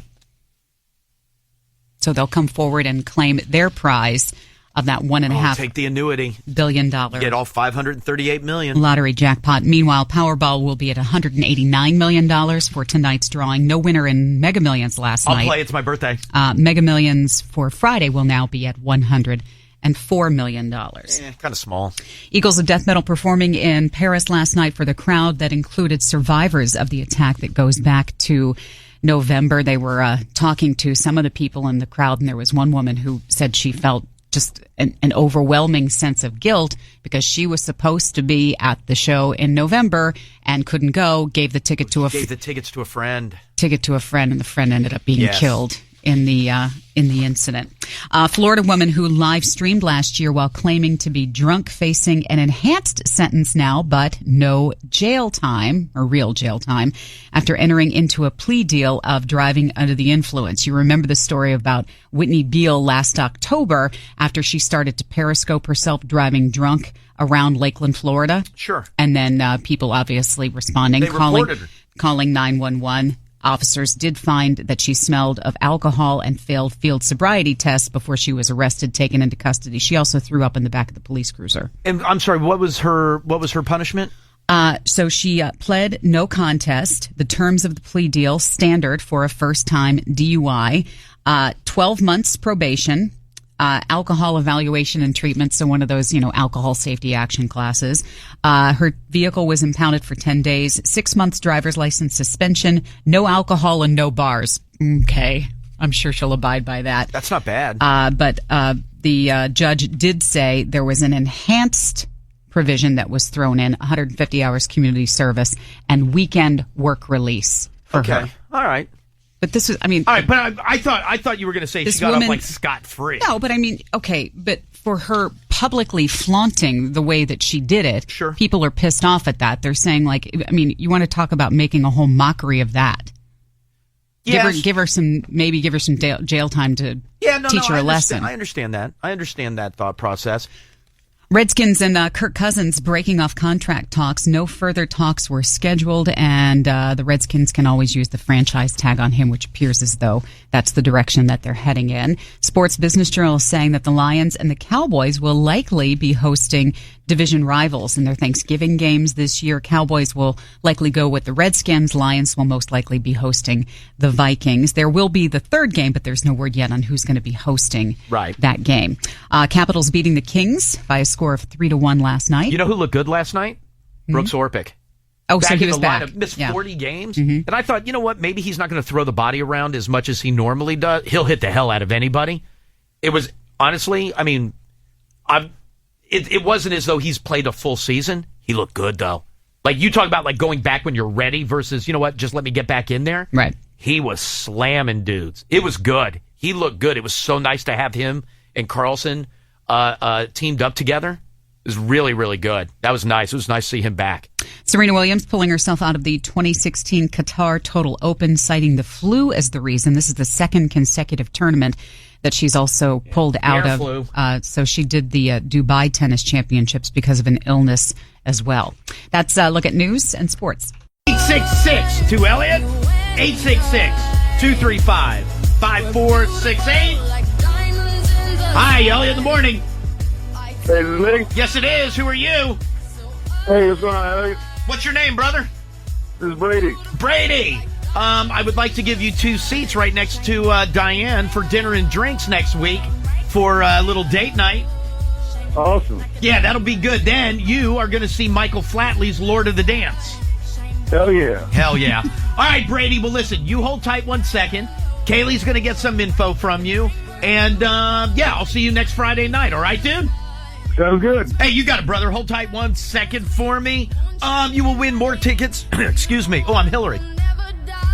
Tomorrow and Friday. Today's Wednesday, right? Yeah. So tomorrow, of course, today's Wednesday. It's my birthday.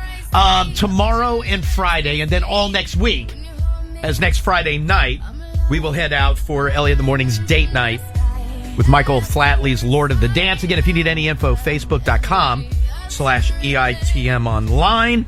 And I mentioned Smashing Pumpkins later in Dave Matthews. Hey, when is the last time that we had a good ransomware story? I don't even remember. I'm trying to think of the last one that came up that was pretty good. But I feel like it's been a while. Did you see the one that's going on now in Hollywood? And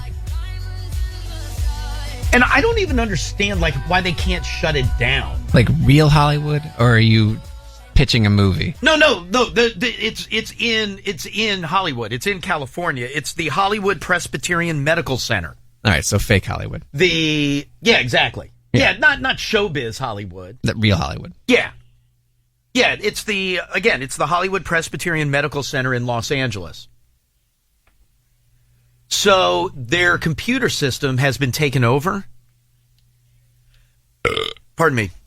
By hackers who are demanding $3.6 million in order to allow people at the hospital to once again gain access to their computers.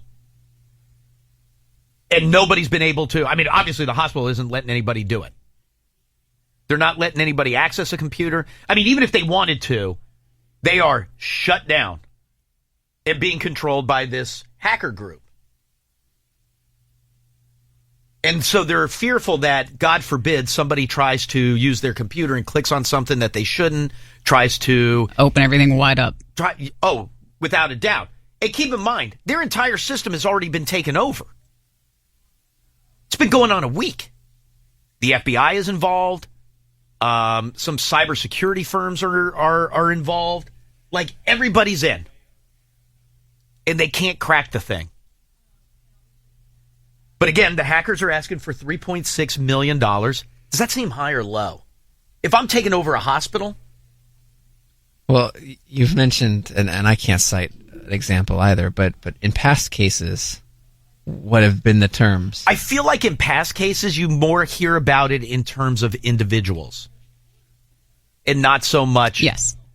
Or maybe like something to small. Me, 3.6 seems, while being large, manageable. Doable. Thank you. So yeah, it's not like they said we want $20 million. They're like, give us something manageable. Yeah. You could afford $3.6 million. You're a hospital. So employees have been shut out of using their computers for a week. Staff is having a hard time coping. Procedures such as CT scans cannot be carried out because they need their computers in order to be able to do them. Patients are having to be, they say ferried, but transported to other facilities to have some procedures done and then brought back. The hospital has confirmed the attack. But so far they're saying that they have no evidence that any patients' medical records have been accessed by the hackers. Okay. Who cares? I know there's like the whole patient That's privacy a big deal. thing. Yeah. No, I know. But it's no. Then you can go after individuals' families. Right. No. I understand that. I don't mean to say like it's not a big deal. Well, you did. I did. Yeah. That's exactly what I said. Just I because- think I went with that big deal. Just because you wouldn't necessarily because care. on the surface, I think of it if somebody was like, oh my God, Elliot came to this hospital because he's got migraines. I wouldn't give an ass. But yes, what it could lead to is a big deal. The fact that they would know what I'm being treated for wouldn't matter to me. I mean, unless it was something embarrassing. And then also, how about just I fell on that ketchup bottle. Identity theft. Yeah, no. Yes, it There's could lead actually to a lot bad that it could lead to. Yes. It could lead to bad things, but on the surface, Okay. The FBI and LAPD are now examining the incident, but with the ransom unpaid and the investigation ongoing, people that are working at the facility have been told to keep off their computers until further notice, no exceptions. Oh, that makes for an easy work day. Makes for a horrible work day. The hospital, hasn't said publicly how they're dealing with the situation or reveal what kind of data backup systems it has in place. How do you even function? Well, it's like you said, they're having to take patients to other hospitals because they can't even do some basic tests. Is this the first one of this size that we've heard of? Well, there's been where it's ransom and not just cyber attack. Exactly. Yeah, not just where somebody's gotten in or somebody's gotten the personal information of, like there was the big military hack or the big Michaels hack and on, Maryland, University of Maryland, but where those people got what they wanted, they just wanted the information. Yeah, but in this case, they've shut this hospital down. It's essentially as though armed people went in there and said, give us $3.6 million or nobody gets access to anything. As a matter of fact, I'm trying to think. I can't even think of like the last company takeover like that. Patrick tweets Ashley Madison. Oh. Was there money attached to that? Or didn't they just want to shut the whole thing down? I thought that they wanted information and then to leak names. I thought they were going to leak names unless they got money. If something didn't happen, like if something happened or didn't happen. I don't know if it was money though. That's a good call though. That's a good one. Was there anyone connected with all the Sony leaks? With everybody's salaries and stuff? Asia? It did come out of Asia. But was there a demand? I don't think so. I think that was just to embarrass the heads of Sony. Yeah. Yeah, if they did not shut down the site. This is Ashley Madison? Ashley Madison. They would release all of the user information. Okay, so that was just shut it down or it goes, but there was no ransom demand.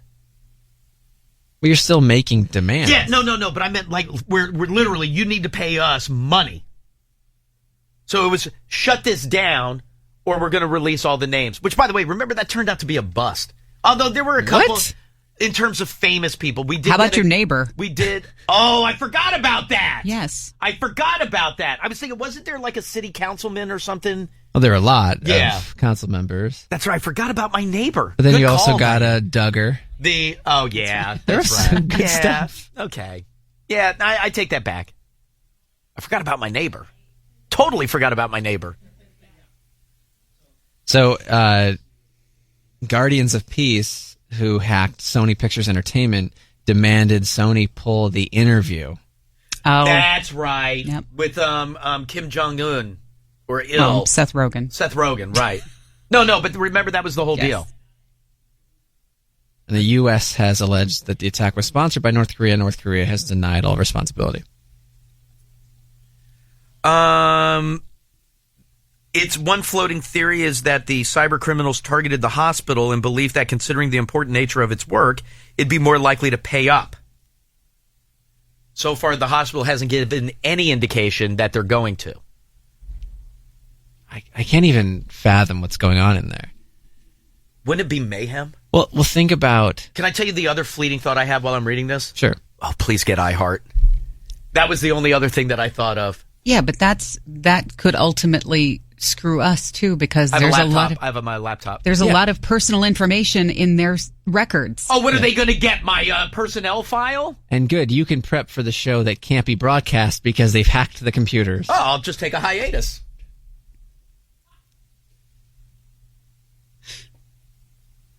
If I can't do the show, I'll sleep in. Okay, but they've got all your personal information. What are they going to get from me? For W-2 purposes? That's on Workday. I get that at home. Okay, you want the hackers to have that? You're locked out of the system. I'm not locked out of the system. I guess I am technically locked out of the system. Yeah, you would be. Okay, then you know what? Maybe I don't want them to hit us. I do kind of want them to hit us, though, because it would be an inconvenience. It would be a fun story. Those computers would still work. You don't know. You don't think Jeff and Dan got some kind of workaround for all that? But the whole point is that this isn't a data breach. Right. No, it's not a data breach. This is them making the day-to-day impossible because they've essentially shut down the computers. No. Well, yeah, they can't access them. I was going to say because the company is saying don't even try. Yeah. Yeah, okay. So they're preventing them from doing their jobs. Correct. Going after personal information, you'd still be able to... do my broadcast, job. Yeah. But if they went the route of this hospital, they'd want to go after the broadcast vehicle. Damn it. Okay, let us Start getting some podcast advertisers. Let us do the show, but seal down the rest of it. So you're negotiating with the hackers. Yeah. That's my job. He went rogue. Law enforcement and all the intelligence agencies asked the employees not to communicate directly with the hackers, but Elliot did. Do they know? Does the FBI know who they are? Well, I mean, you have to imagine if they've made demands, they've identified themselves. They would have to have, right? Even if it's something like Guardians of Peace, something where it's just a generic group fake name, right? Yeah. But they would have had to have said, like, if I wanted to give you the $3.6 million, well, what am I doing with it? And aren't you able to pinpoint with the type of attack where it may be coming from? I don't know that. Group or even location? I mean, I would have to assume that people who are smarter than me in that field would be able to do that. Well, you're the one that tells me that every single sheet of paper printed out from a printer. That's true. It can be traced. Could be traced to, absolutely, by to the printer. Ink. To the printer. Write a threatening letter, they'll trace the pen, the ink, they'll trace everything. Yeah. That's because the Secret Service is involved. Secret Service climb right in your ass. So, yeah, you would think that they probably know who it is or where they're coming out of. Right? Well, I mean, you hope eventually, if not already. So do they pay up or no? No, you can't pay. No, you can never pay the ransom. That would you never pay the open ransom. the door for so many of these attacks, Right. especially on such a vital service. Like, attacking here, like, all right, big whoop. Well, their employment ads won't run. Damn it. Damn it. How will we get salespeople? But think about, like, you asked us to picture the mayhem going inside. By the way, if somebody inside. attacked us, I would get, like, what is that? Stockholm Syndrome. I'd be on their side. I'd be right on their side. Wait, I'm sorry. Say again? You asked us to picture the mayhem going on inside the hospital, yes. Think about when, and this happened at everyone's doctor or dentist, think about when they went digital, what it was like to have to go to an appointment there. And that was on their terms, switching systems. Now that they have to go back. Now we got to go back. Analog. Now we got to go back.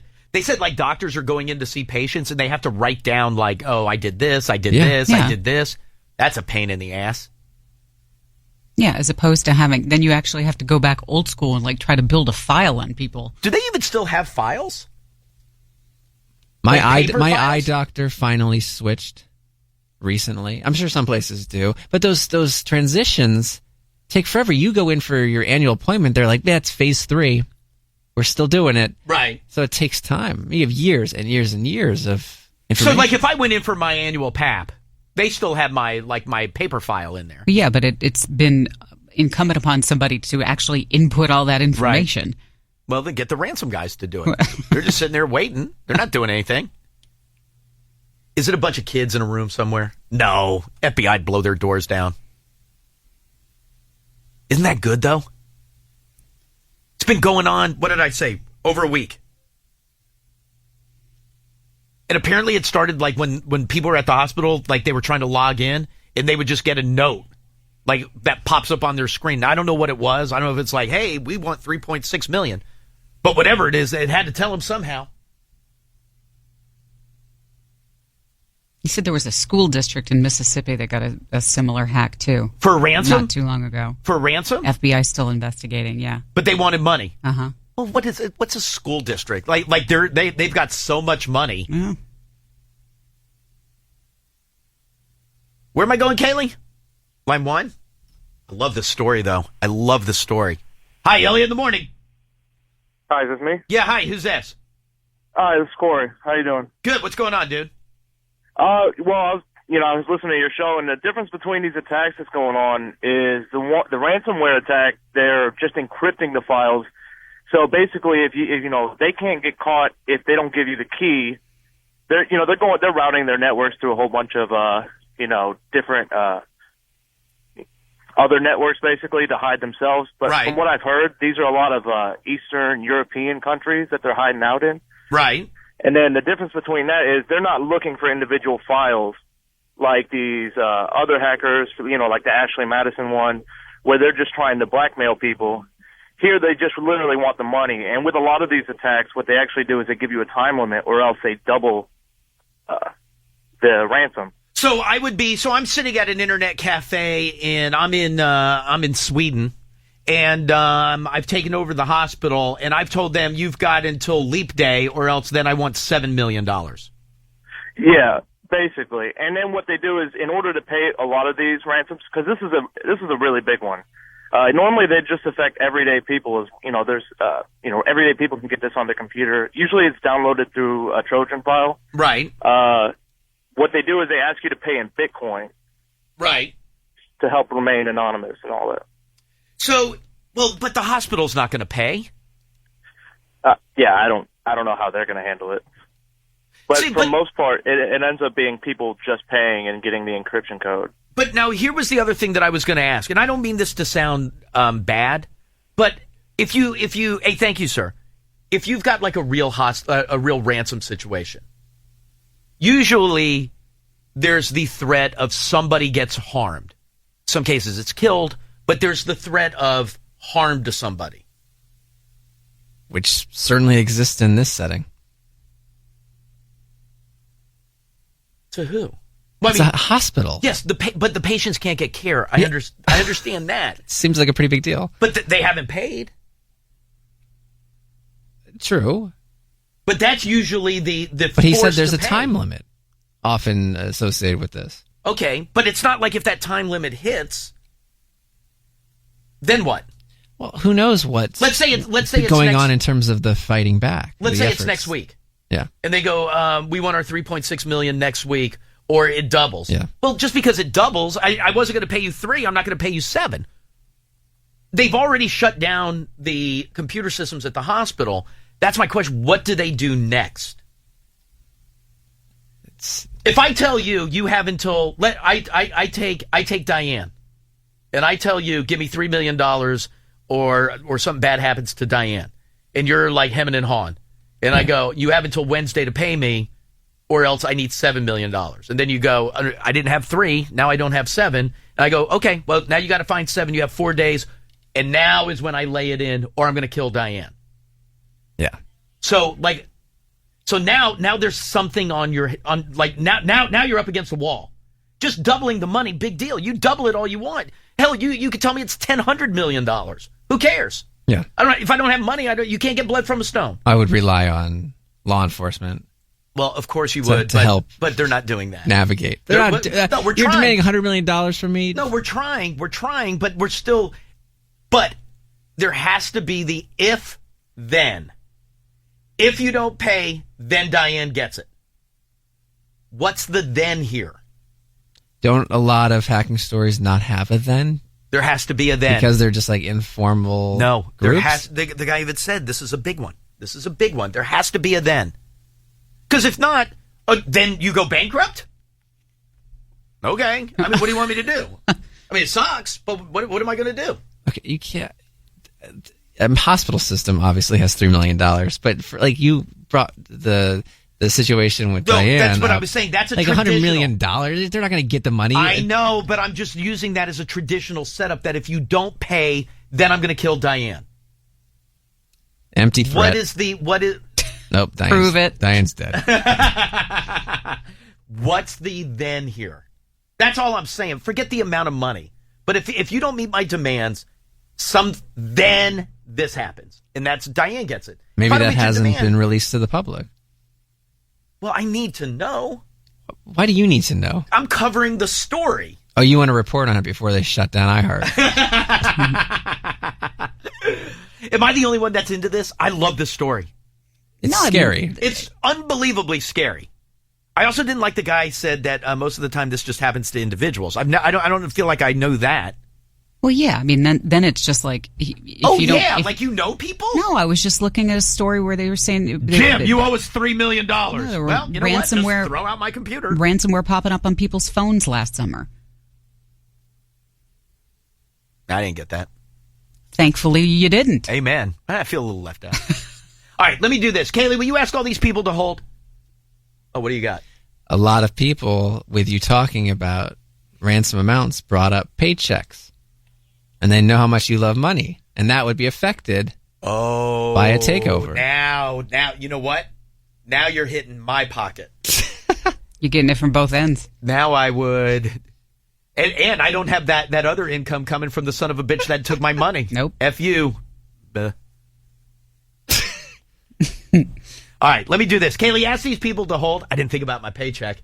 And it's funny because normally all I think about is my paycheck. All right, let me take a quick break. If you're on hold, don't go anywhere. I'll grab you next. It's time for the first Elliot. How are you? Kathy, I am doing fantastic. Thank you. What can I do for you? Well, I am a nurse, and I was wondering if you could tell me what hospital system you're talking about. I sure can. So this is the, we were talking about the little ransomware attack of the, well, I say little, that has shut down a hospital for over a week. By the way, aren't you also a little surprised that it's gone on for over a week and now we just hear about it? I am, but I was thinking, you asked if there's an if, what is the then? And if I think the then is if you don't pay me, I release all of this information that is super private and protected to the world of identity theft. Okay, but can I be a dick for a second? Sure. Oh, well, first let me answer your first question. It is the Hollywood Presbyterian Medical Center in Los Angeles. Okay. So that's number one. Number two. And this is me being I'm the president of the hospital. I don't know if hospitals have a president, but I'm the president of the hospital. And if I was going to be a dick, I would be like, oh, you know what? We couldn't pay the money. They released all of the patient's information. None of mine. Good to go. Except usually then you have the employee's information too. Okay. Well, I mean, because that's a me downside. to have access to your patient records, you've done a background check on me. They, typically staff are seen at the hospital, so you might be an employee and a patient. Oh. Payroll records, all that sort of stuff. Are you a nurse at a hospital? Yes. Well, that's the other thing. Like, I just keep thinking of it even in terms of just like a doctor's office. Yeah. When you really think about it in terms of an entire hospital, whew. People rolling in and out of there. Yes, and that's just the for however many emergency years. room. Yeah. Yes, that really is something. No, I mean it's massive, and I think if I don't know if they still have any patients in the building, but the beautiful thing that hospitals do that drives people like me crazy is every system has a redundant backup system, so you can still receive care and tests and everything. Yeah, but I can't access any information unless I write it down. Right, but there's a whole system that allows you to do everything on paper still. No, and I was going to say it's that you mentioned that. You know what they're having to do with some patients? Like, so some patients they have to like transport for a procedure and then bring them back. Yep. They had to find and are now using fax machines. Yep. To send information to other caregivers. It's like you said, they have to handwrite everything out. Let's get some landlines in here. Yeah. That was the California statistic. Oh, that's right. That's why it's so high. It's crazy, though. It's crazy. Yeah, I mean, that sort of stuff happens every time a computer system goes down at a hospital, though, even if it's for an upgrade. Just blow it up. Well, you fax, you literally walk things down to the lab and wait for results and walk them back upstairs. But, I mean, thank you, ma'am. Thank you. Think about when we had to go down the 5th floor and use a fax machine. How many years ago was that? For your car? It wasn't car, but a few. Oh, whatever it was. Yeah. That thing looked like, first of all, it looked like it had aged. Like the color was off. It has. It doesn't look like it as it has. But you use a fax machine, you're like, I didn't even know this still existed. How is that still working? That's just amazing to me. The whole thing is amazing to me. Yeah, just clear it out and torch the place. Okay, you can't just do that to a hospital. Well, I'm saying get the patients out first. You can't blow up a hospital. The Joker did it in The Dark Knight. Okay, all right. Valid point. Gotham General. I never saw The Dark Knight Rises. Is that out on video yet? Hi, Elliot in the morning. Hey, is this me? Yeah, hi, who's this? Hey, my name's Kay. I'm actually a ethical hacker / former unethical hacker, and I wanted to touch base on what they could do afterwards. Wait, can you hit pause for a second? Sure. You're an ethical hacker that used to be an unethical hacker? Yes. Have you called before? No, I haven't. 0 for 2 this week. What is it? No, you got Meredith, right? Well, that I knew, but I thought someone else had called earlier. So when you were an unethical hacker, what were you doing? At that point in time, it was mostly invasion, whether it was school districts, police files, government files, which I ended up working for the government based off of that. But it was mostly just data collecting. It wasn't anything. So because you were doing such a good job, the government hired you to work on their side? Yeah, well, while I was an ethical hacker, I was working for the government, and then I finally got caught, and they basically gave me the option of you can either work for us or against us. Right. Hey, pretty much, and that's what ended up happening. What did you do to a school district?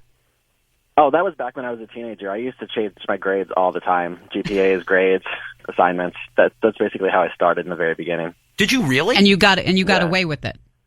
Oh yeah, I got away with it, and then maybe, were you an F student that was giving yourself A's, or were you changing C's to B's?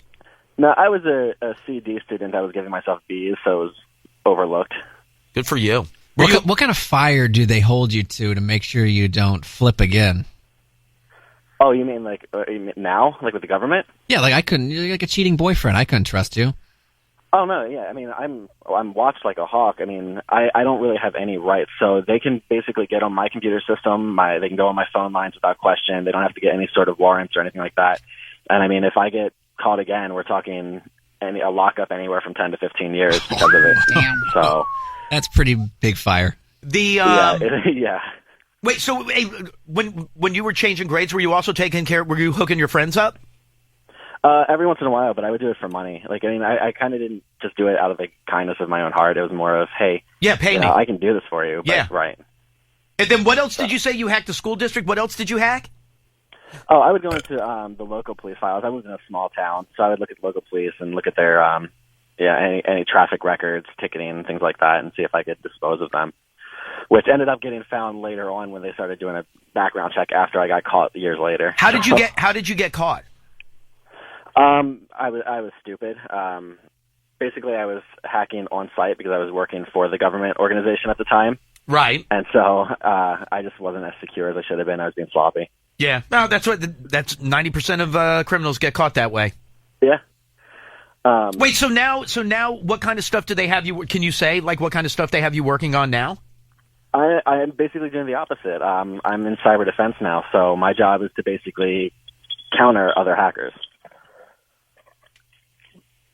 So are you hip to the... Sorry, I'm eating pizza. It's my birthday. Are you hip to this whole... What was yesterday? The day before my birthday. Oh, okay. Are you hip to this whole ransomware thing that's going on out in Los Angeles?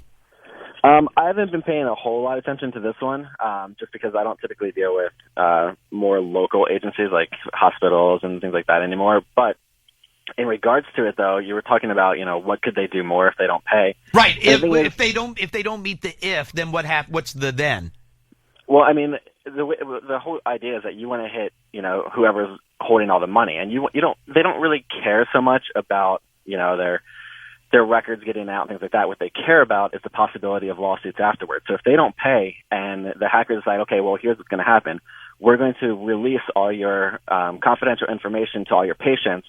That threat is of all those patients. Every patient they release is a threat of a lawsuit, which is going to equate to a hell of a lot more than $3.6 million, right? Right, and even if they win every case, just the defense portion alone is going to equate to more than a 3.6. So most of the time when hackers go into this, their backup plan isn't usually a violence-oriented thing. It's usually they already know what to say to the individual running it in order to basically threaten their purse strings even more. So it's basically the better of two options would be to pay them.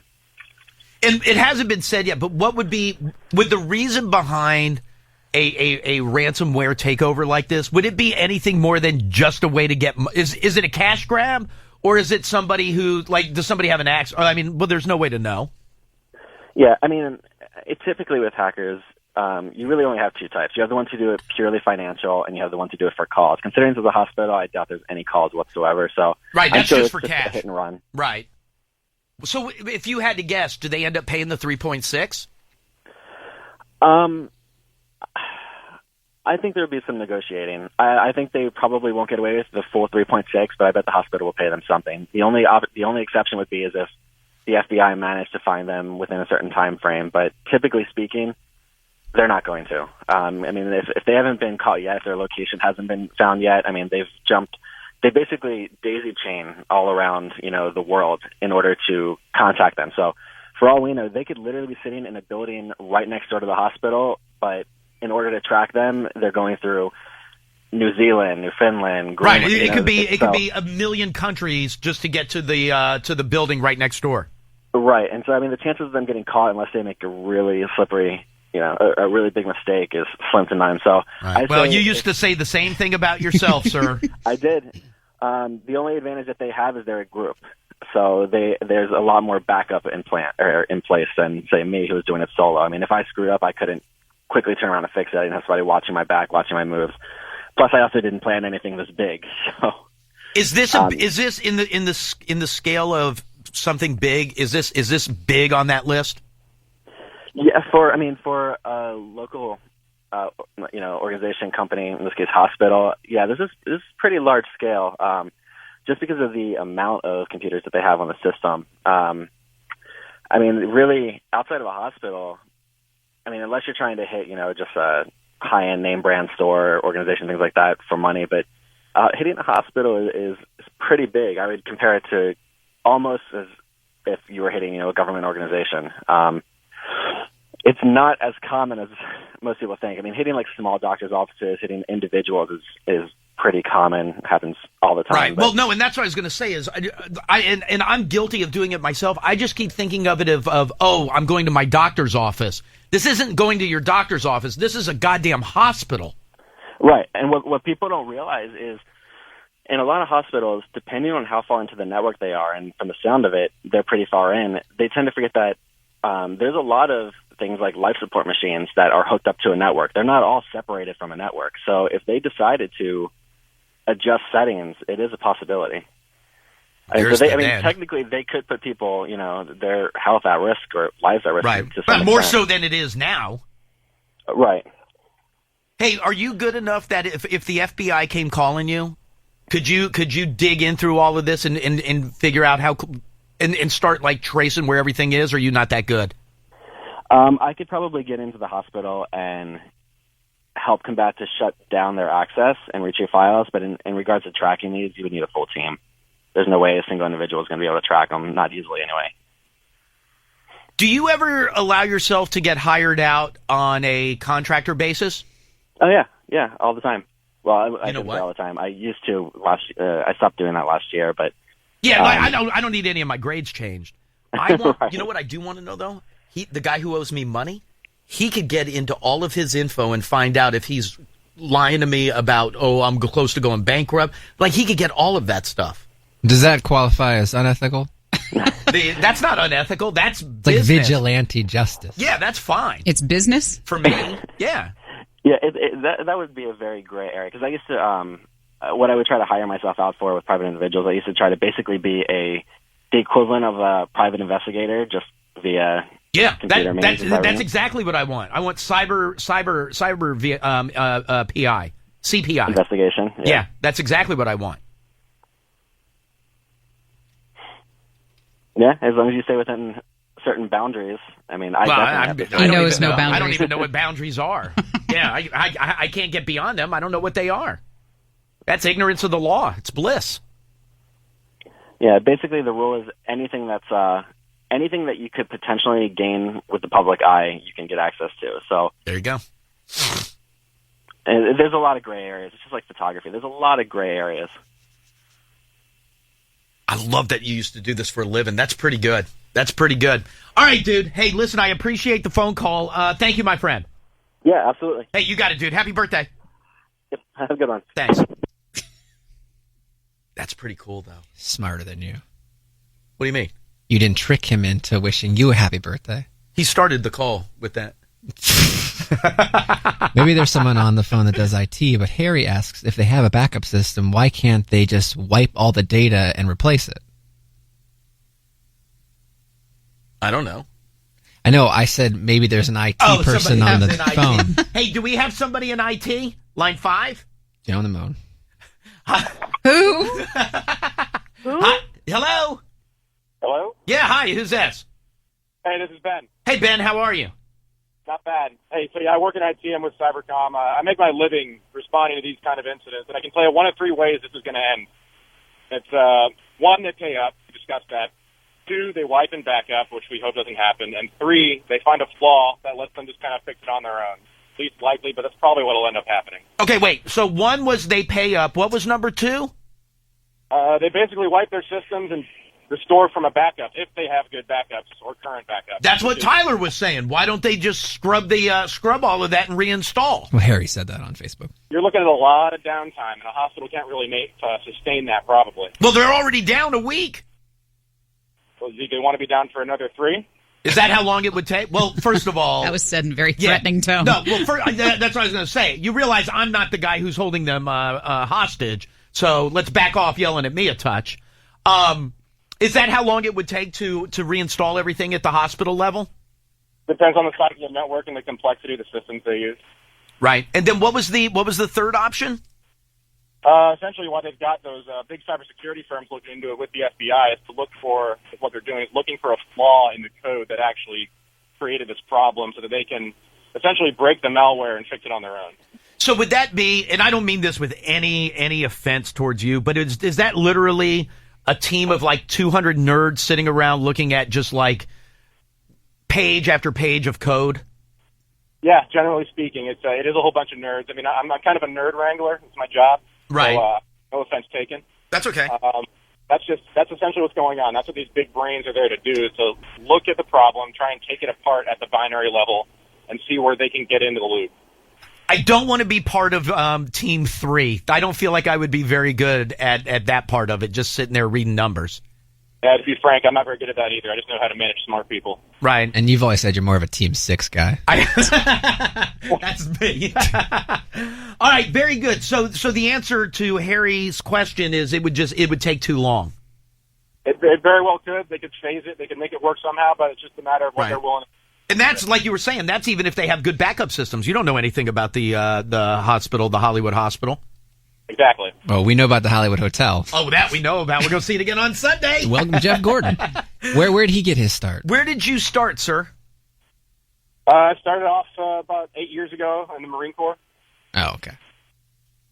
Pretty good start. That's pretty good. That's pretty good. All right, dude, I appreciate it. Thank you, bro. Hey, take it easy. Happy birthday. Hey, thank you. Thank you. Nerd Wrangler. Not what I wrote down. Line 8. Hi, Elliot in the morning. Hey, is that me? Yeah, hey, real quick, what can I do for you? Hey, my business got hit with this last, about 3 weeks ago. It basically scrambled all our files, left a ransom note, and I thought I'd be clever and use my phone and go surf their page to see what they're asking for. And just by surfing the page, my credit card got hit by $700. Damn.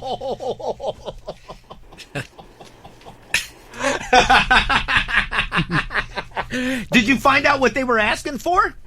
They were asking for $700.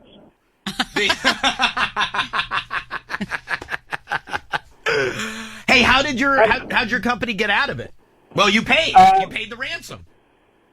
We actually backed up our system pretty regularly, so we lost about 4 hours of business.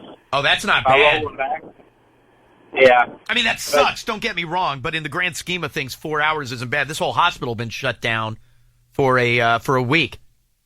All right, we'll keep an eye on it, though. I love that story. It's pretty good. It's pretty good. I got another one that I love. There's similar? Hacking? No. Just 3 stories that I'm obsessed with today. So that's one down. The other 2 aren't as big on a grand scale as this one. One of them, it deals with a topic that I love. I'm trying to think which one I'll do next. I know where I'll go. All right, give me one. So it's money? Is it grudges? Well, this is money. This one is money. So grudges. You know what? Grudge is the next one. There we go. Perfect. It is a grudge. All right, let me do this. Give me one quick break. I'll get into that next. Elliot in the morning. All right, so Diane, you ready? Yep. See if you follow along. I'm going to talk to you about 40-year-old Charlene Scott. And I don't know why I love this story. No, I do know. I know exactly how. It definitely deals with a grudge, but it's so ballsy. Ballsy. So Charlene Scott is 40 years old, right? Mm-hmm. She lives in Englewood, New Jersey. right across the Hudson River from Manhattan, right? So she lives in Englewood. She has an 18-year-old son. Okay? Are you following so far? She lives in Englewood and has an 18-year-old son. Right. What's her name? Charlotte. No, Charlene. Charlene. I guess we're not really paying attention. No. All right. Now can we pay attention? She's wrapped up in your birthday. Are you getting me something else? Well, the Etsy thing. No, I'm sorry I asked. I'm sorry I asked. I told you when I tried to get something from Etsy a couple of years ago. I have always had a great experience with Etsy. So I've never had a good experience. It's currently under review, and I should be getting my money back. All right. Oh, but no gift. Well, you'll take that money and then get something else. Guess so. Perfect. Mm-hmm. You know, my mom got me a $5 gift card, which apparently I'm a big dick for not appreciating. Anyway. Charlene Scott is 40 years old. She lives in Englewood, New Jersey. That is right across the what river from Manhattan? I just said it. Damn, what's the name of that river? I know it. The East? No, that's on the other side. So let's go with Hudson. Right. I have an idea. Let's pay attention now. Well, you keep distracting me because then you started asking questions about your birthday and whether I'm going to get you, whether I've done enough. I was just asking. I said, Are you getting me another present? I said, I don't know. Are you 7? Right, rewind, restart, Nissan style. All right, reverse. Here I go. I'm reversing. Let me introduce you to Charlene Scott. Charlene. She's 40 years old. She lives in Englewood, New Jersey, right across the Hudson River from Manhattan. Mm-hmm. She has an 18-year-old son. Now, back on December the 23rd, 2015, not too far away from Charlene's house, there's another family whose car caught on fire. So obviously an investigation takes place. You got a car burning at somebody's house out kind of like in a little, like almost like a little alley like behind the house, right? Mm-hmm.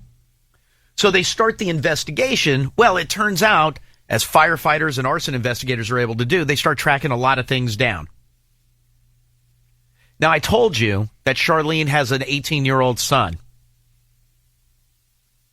Charlene's son was having a dispute with another 18-year-old boy that he went to high school with. So how do you exact revenge on somebody like that? If you got a good grudge against the other 18-year-old? If you're Charlene, you hire your cousin and his girlfriend to go over to that kid's house and set his car on fire. So it wasn't the kid who orchestrated it, it was mom. No, of course not. Isn't that crazy? And like I said, I don't know why I don't know anybody that has set somebody's car on fire. That I know somebody who set their own car on fire. Yeah, insurance fraud. Yeah, no, just to get out from under the car, and collect the insurance money. However, that's not setting somebody else's car on fire. I also don't know anybody that's had their car set on fire. But isn't that awesome? It's a good story. In a very weird way. Wouldn't have the guts to do that. Which part? Well, set somebody's car on fire myself. Hire someone to set someone's car on fire because odds are you're going to get caught. Charlene, who I told you is 40, she hired her cousin, Michael. He's 37. And his girlfriend, Heather, who's 25. Now, they're going to need somebody to drive them there and get them out of there. So they got their friend, Ryan. He's 26. He drove them there, let them set the fire. They got back in Ryan's car, and then all three of them left. So Ryan's busted, the cousin's busted, the cousin's girlfriend's busted, and Charlene is busted. Mm-hmm. Dude, they went to somebody's house and set their car on fire. And did that solve the dispute between the two 18-year-olds? Story ends before that. Although I will say this. Well, all four suspects have been charged with first-degree arson. What does that carry? Decent penalty. Is that jail? Is first-degree arson jail? you Of a assume. car? Of a car? First-degree arson of somebody's house. Yes. Well, I shouldn't say that. Does first-degree arson of somebody's car, if you torch somebody's car, are you going to jail? Is the highest level of arson. Well, obviously, first-degree tells you that. The intent or result of the arson will determine the penalty. This is just property damage. Property damage plays into it, though. Yeah, no, but I'm saying nobody got hurt, nobody died. Okay. But still, it's property damage. Yeah, of that car, but that's why you have insurance. I'm not excusing what they did. I'm just saying, is it that serious of an offense? Well, yes, it's first-degree arson. Of course it is. Let's see. What is the standard sentence for first-degree arson? Like, who's writing that on Yahoo Answers? Police have not revealed what People who set fires. What the original dispute was. So I don't know what the two 18-year-olds were fighting about, but clearly it was something that couldn't just be solved with a quick punch here and there.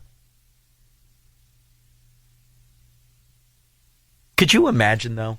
Your son is having a dispute with another kid, and you're like, you know what? I'm going to call Uncle Michael. He'll get over there. He'll set that sumbitch's car on fire. Would you say that's aggravated? Well, I was aggravated when I did it. I'd say it was aggravated. That looks like 10 years. No way. You don't get 10 years for setting somebody's car on fire? Depending on the state, if it's a first-time charge, that would play into it. I know somebody I'm having a dispute with. If I set his car on fire, I'm not going away for 10 years. Who? The guy who owes me money. Who? Oh. Yeah. Okay. The one who Dog's going after. I thought that was somebody else. No. Gonna be. Who? Oh.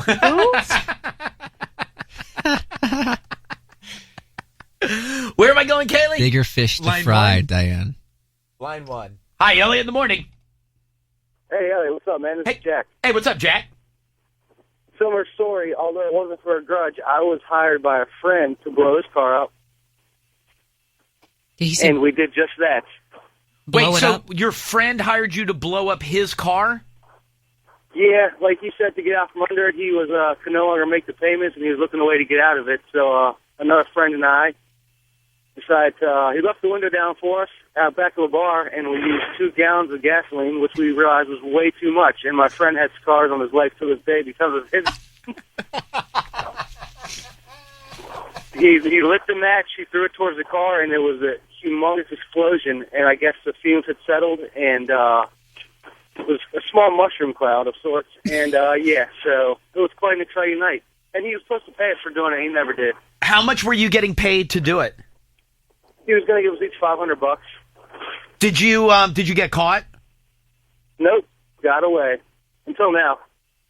Well, how did your friend explain the scars on his legs? Well, he was not the one. It wasn't his car or anything. And no, we were but old enough he still had to go to the hospital and get treated. Well, he should have.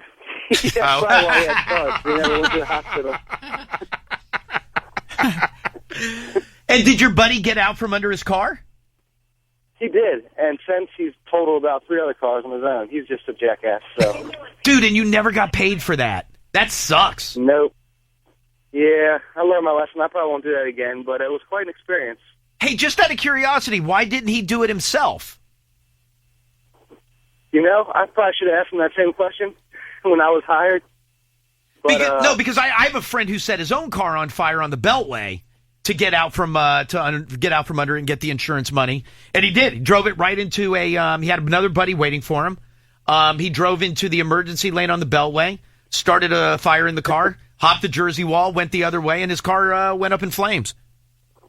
Nice. I guess he didn't want to have any link between himself and the crime, so he sourced it out. And he said when the police officer showed up at his house that night, they were just laughing because of how badly burned the car was.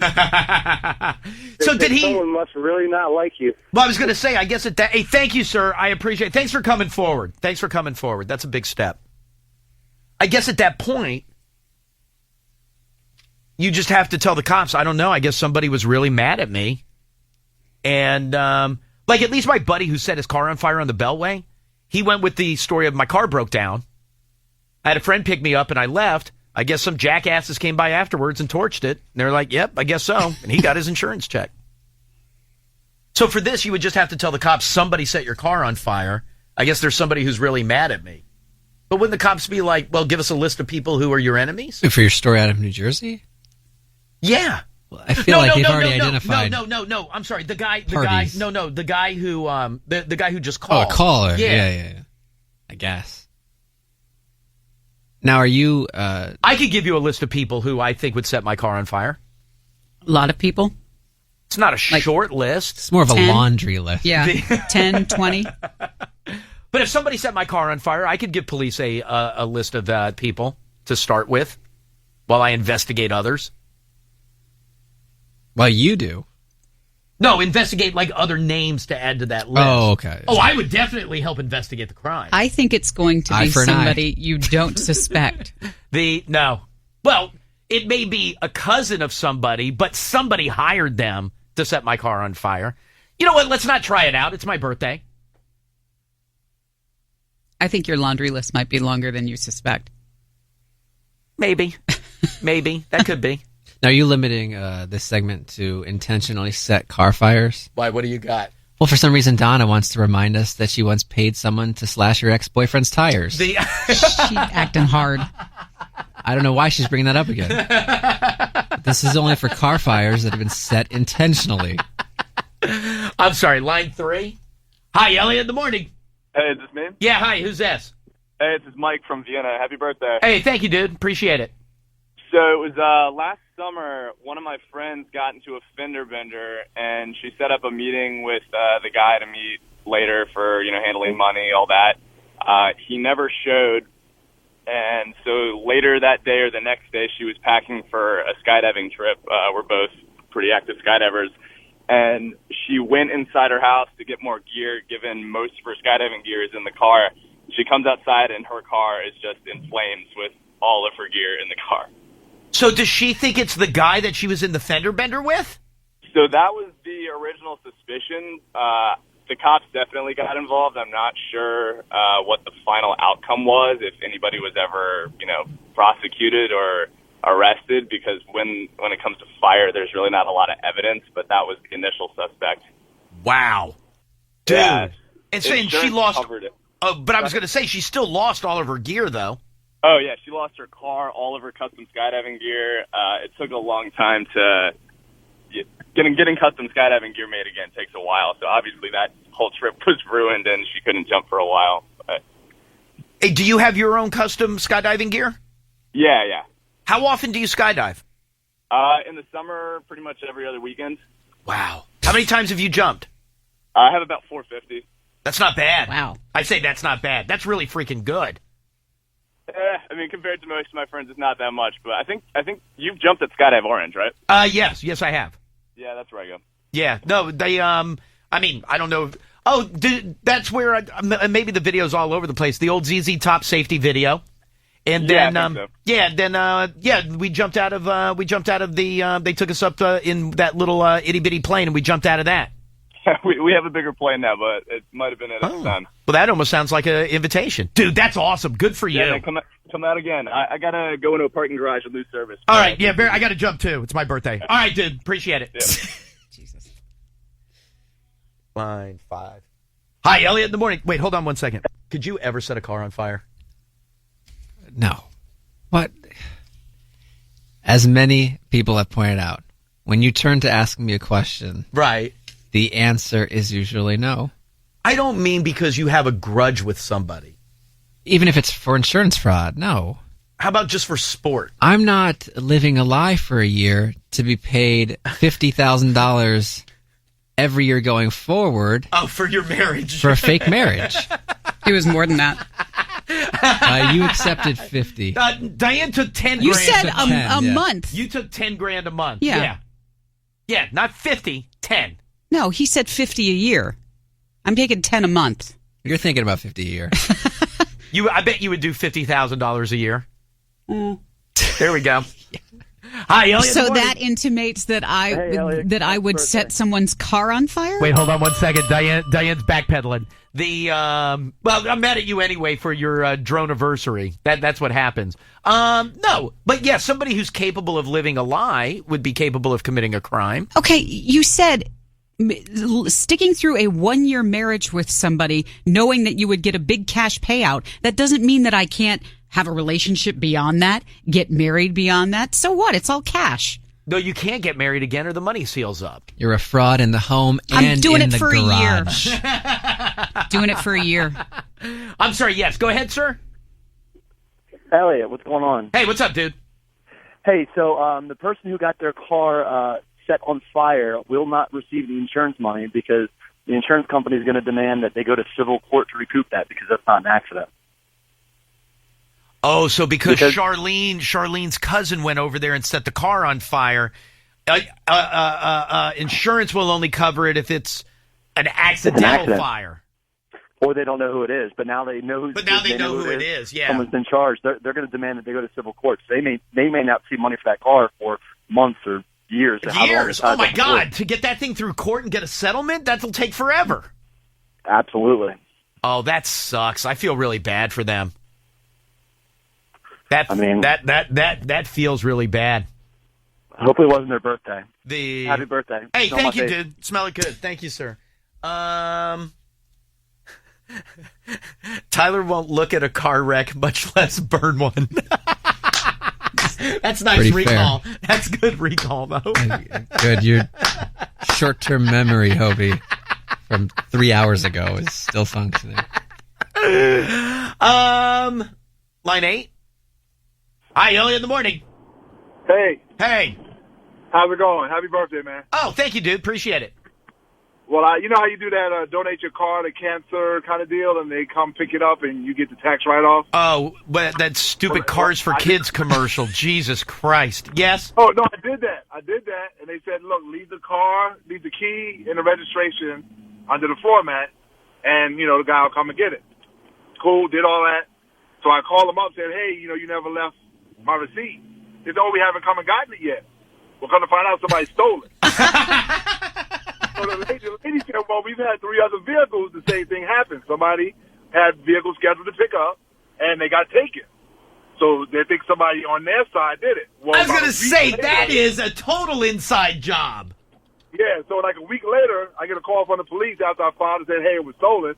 Then they found it, and I'm in Richmond, in a really seedy part of town, and it was burnt to a crisp.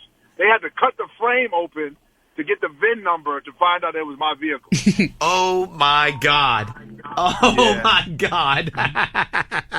But getting like $1,500 from taxes, I got like $6,000 from the insurance company. So hey, that's not bad. All right, dude. Hey, listen, I appreciate it. Thank you, my friend. All right, let me do this. One quick break. We'll come back. Diane's got some news. After that, tickets to go see Smashing Pumpkins and Liz Phair. Elliot in the morning. To go see Smashing Pumpkins and Liz Phair in concert together. Later this morning, tickets to see Dave Matthews Band before they go on sale for the general public. We already gave away our passes for Elliot in the Morning's date night. We did that earlier this morning. There's a lot of stuff going on. Facebook.com/EITM online. That's how you will keep everything straight. And mentioned our buddy Ralphie May will be in here tomorrow. All right, Diane.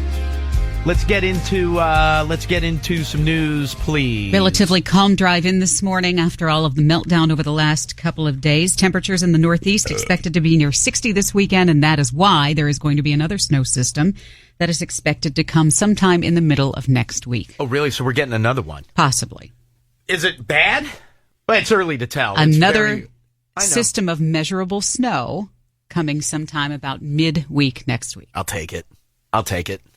Drug developer Inovio Pharmaceuticals announcing that preclinical testing of its vaccine for Zika has been shown to show a durable response in mice, so they're expected to test this vaccine in humans. That should be coming before the end of this year. Oh, yeah, no, I was going to say, I bet they're moving rapidly to try to get that into human testing. Authorities in northeast Oklahoma say 8 vehicles, including 6 Walmart trucks, were shot over the last couple of days on the local interstate north of Tulsa. They said no injuries were reported, but drivers reported hearing something hit their vehicles as they were driving on Sunday night into Monday. They believe that the shots came from an overhead part of the highway. The trucks shot in both the trailer and the cab, and they were able to recover bullets. Everybody's saying, well, 6 Walmart trucks. So they're trying to see if it was intentional, that it just happened to be a convenient area where there's Walmart trucks were coming in and out. But they did say that there were 2 other vehicles that were shot. Not, right, exactly. That were not the Walmart. Hey, did you see the story out of New York? Where the glass table fell? Oh, no. 22nd story or 20th story of a building, right? And so they got the storm that we got after it moved up north. So 20th story of a building, there's a glass table up on the rooftop. So I don't know if somebody's got like a deck or if it's an office up top where, like they have a table that's outside on a patio. Yeah. Sure, exactly. So all of a sudden there's a big, massive gust of wind. And this huge glass top table comes flying down. Thank God it hits like a awning on the 2nd story, which kind of breaks its fall a little bit before it smashes to the ground. Now, after that, it hits the ground. The glass shatters and goes everywhere. I think one person suffered very, very minor injuries. But could you imagine that? A big-ass glass table flying down 20 stories to the ground below? Yeah, it's quite scary. And the fact that it was 1 or 2 people, and I don't think the injuries were bad. What does that sound like, though? Can you imagine looking up and seeing it? No. Just flying to the ground. So yeah, they think just a big gust of wind. And like I said, up on top of this building, it didn't say what the table was set up for, but it could be for anything. Just big gust of wind, just grabbed it and just carried it off the side of the building and straight down. Ben Carson, Ted Cruz, Marco Rubio, all speaking at a Republican town hall style meeting. That'll be in South Carolina tonight. You can watch that on CNN. Are the town halls worth watching? I've watched the debates. I don't know that I've watched the town hall. Didn't you watch the town hall between Bernie and Hillary a week or so ago? No, I didn't. I didn't see that. I think that was one of the ones she was coughing at. Anyway. Well, it could be any one of them. Because she's sick. There's something going on there. 72-year-old man in Chesterfield County arrested again after being accused of masturbating in public. This most recent incident happened in December, but there have been 3 incidents in all in about the last year's time. One at a Barnes & Noble in Chesterfield Town Center, the other one at a Chick-fil-A, and the other at a Starbucks back in September. New study called Finding Love in Later Life says that 1/4 of men over the age of 85 had sex in the last year. Compare that with Say that again. 1/4 of men over the age of 25% of men over the age of 85 had sex in the last year. You know what? Good for them. They said it's actually very positive. Doesn't that seem high? Would you have guessed the number that high? I think that's what she's pointing to, an upward trend. Right, but would you have guessed that? Absolutely not. Not even close. Same age group, 10% of women. Oh, so these dudes are banging younger chicks. Yeah, you know what? So these women are getting around. So even that's more than one too. Oh, you know what? I didn't think of it that way. Well, think about so 1 in 10 is banging 1 in 4. But I mean, so when you find the one that will, you share with your friend. The amount of men in that demographic is considerably smaller than the women because women just live longer. So that means me, Milkman, Kingston, and Menino are all sharing the same chick. If she's over 85. If she's under 85, then it could just be whatever. Then you're getting your own. Then we're getting our own, right. An update on race car driver Michael Schumacher. We haven't heard much of his condition in the last couple of years. His manager giving the update saying that he is still not out of the woods in terms of his recovery, still having extended therapy. They've basically made a big hospital suite in one of his mansions at Lake Geneva. They said there's a team of 15 people who continue to look after him around the clock. This is after he was out on vacation. He hit his head on the rocks skiing. Skiing with his family at the end of December of 2019. 2013. There's You know what's sad? And I'll openly admit it. And it's sad. When you brought him up, my first thought was, why are we talking about him? Didn't he die years ago? But no. I mean, he was in the accident years ago. A story that's been getting a little play online. Is it a case of a thief with a good heart or just a jackass? Apparently there was somebody who had lost their wallet in Brooklyn, and then wouldn't you know it, got his driver's license and his credit cards back in the mail a week later. But that was it. It was accompanied by a note that said, I found your wallet and your driver's license and your address, so here's your credit cards and other important stuff. I kept the cash because I needed weed. Your Metro card I kept because, well, the fare's $2.75 now, and the wallet because it's kind of cool. Enjoy the rest of your day. Toodles Anonymous. You know what? Good for that person. Good for that person. They did the right thing. They went the extra mile. They did more than you would have. Which is, you would have taken all of the things that I wanted. You would have taken the subway card. You would have taken the cash. Yes.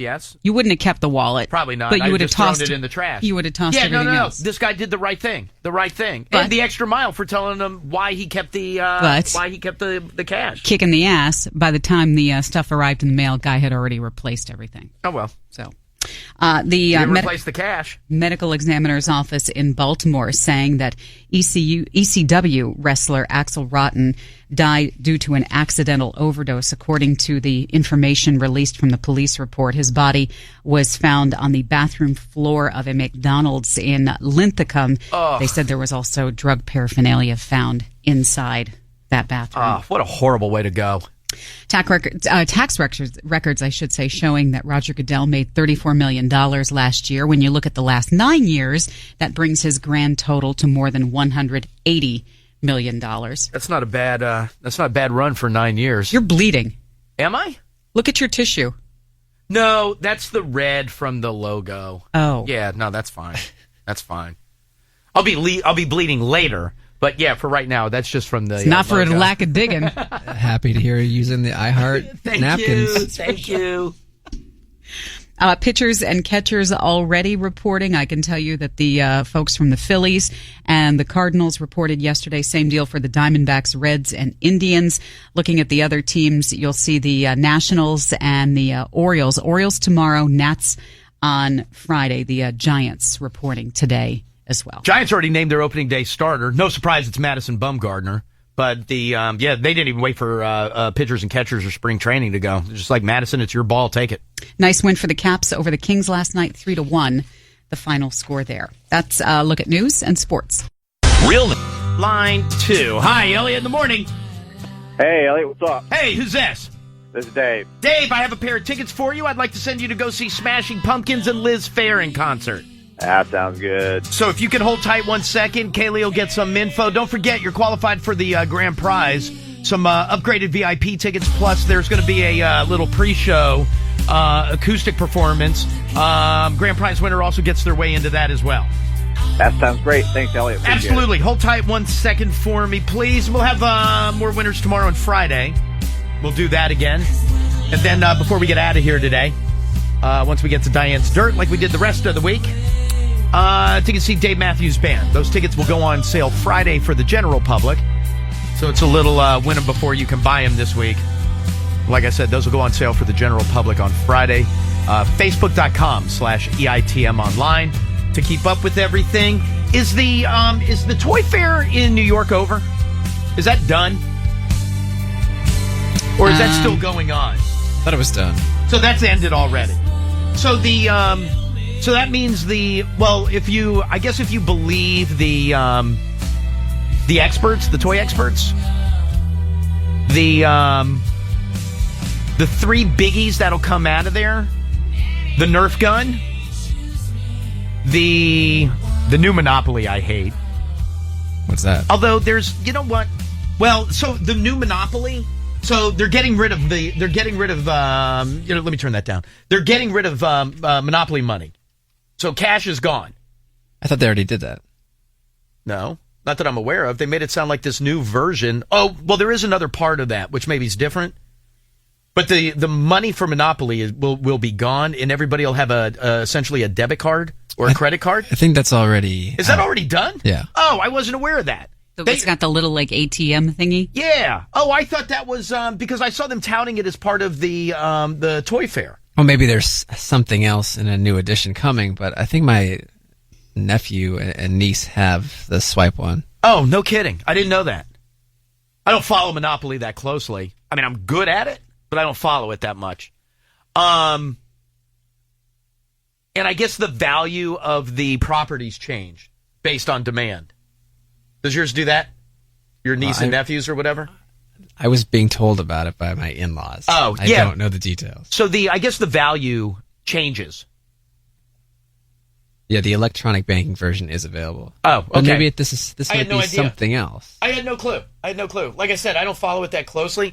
I still have the old school one, and then I have NHL Monopoly. Mm-hmm. What are you buying that, Teams? Yeah. Yeah, of course. Yeah. I could rule in that. I did check, and toyfairny.com is telling me to save the date for 2017. Oh, what is the date? By the way, I would love to go. Oh, yeah. Toy Fair would be awesome. When is it? February 18th through 21st. Oh, my God. It's the day after my birthday next year. That would be a hell of a present. We're already talking about next year's birthday? I didn't like the, I mean, from somebody who didn't come through with Etsy, I don't feel like you should be crapping on it. You got gifts. I know, but not what I was supposed to get. Apparently not enough. No, these are holdovers. This is like a save the date gift for when the real gift gets here. Anyway, can we go? Is it open? Is it open public? I thought so. Is it not? I don't know. I didn't know if you had to be a distributor. To me, it almost seems like it's like the auto show, or where you can kind of go and check stuff out. Let's see. Auto show, you can't buy any cars. I don't know if you can buy toys. But Toy Fair is not open to the public. Told you. Why wouldn't they let people go and look? Because I'm not going to the Hasbro store. I'm going to Toys R Us. They want the Toys R Us reps there. They don't want that. They don't want me there. Yeah, but wouldn't you want people to look at stuff and get excited for it? Like it's like everybody talks about the Consumer Electronics Show. Yeah, no, I understand your point, but I think you have to be. Well, I was right. I know you have to be a distributor or dealer store. You are going to Hasbro.com though. Yeah, that I would do. You will do. Why? What's there? Oh, I thought you were referencing my gift. Were you not? No. Oh. Whoops. No, I haven't opened anything. I told you I don't open any gifts. I opened my mom's early and got the $5 gift card. I haven't opened anything. She feels. What I get from Hasbro. I like You'll toys. See, you'll see. I like toys. Yeah, you'll see. So Monopoly, the Nerf gun. Did you see the Nerf gun? Mm-hmm. That some bitch fires things 70 miles an hour. No, Nerf balls. I'm not kidding. It says that I think it's called the Nerf Rival. Couldn't a 70-mile-per-hour Nerf ball hurt you? They say no. They say no. No, the Nerf people say that the balls don't hurt. Is it Rival is a line, I believe, of Nerf guns. Blasters. Yeah, blasters, yes. So this thing fires them 70 miles an hour. They're soft Nerf balls. They said you can fire it into a window, it doesn't break it. Oh, so the update is that this one... Oh, wait, this is okay, go ahead. ...is semi-automatic. Oh, hell yes. People hacked the original Rival blasters. I'm sorry. Given how many Nerf fans hacked the original Rival blasters to be fully automatic, it's no surprise that Hasbro followed suit. And just said, Hasbro makes that. No kidding. Yeah, they do, actually. By the way, I would kill my kids. The amount of goddamn Nerf bullets that are around my house, if I could fire this at them at 70 miles an hour, they can't move that quick. Come this fall, that may be your reality. Oh, is it not out till the fall? I believe so, yeah. Is that when my Hasbro gift is for this fall? I feel like someone here did some research on this. That thing looks awesome. Did you see the 3D printer thing? Awesome. Don't care. I thought that was cool. What, that you can make toys out of 3D printers? Yeah. Okay. Never mind. You not hear that this thing could shoot a Nerf ball 70 miles an hour? Well, better make a return. 70 miles an hour. You know the other game that came, or the other toy that came out of Toy Fair that's kind of cool? Well, you know what I saw, and I hope this doesn't Go ahead. Preempt what you're going to say. But weren't there updates to some classic games? Thank you! And Thank you! Don't say it! Not board games. No, not board no, games. Please. Oh, so this is what you're going to say? Are you talking about the new Simon? Yeah. Yeah! What's up?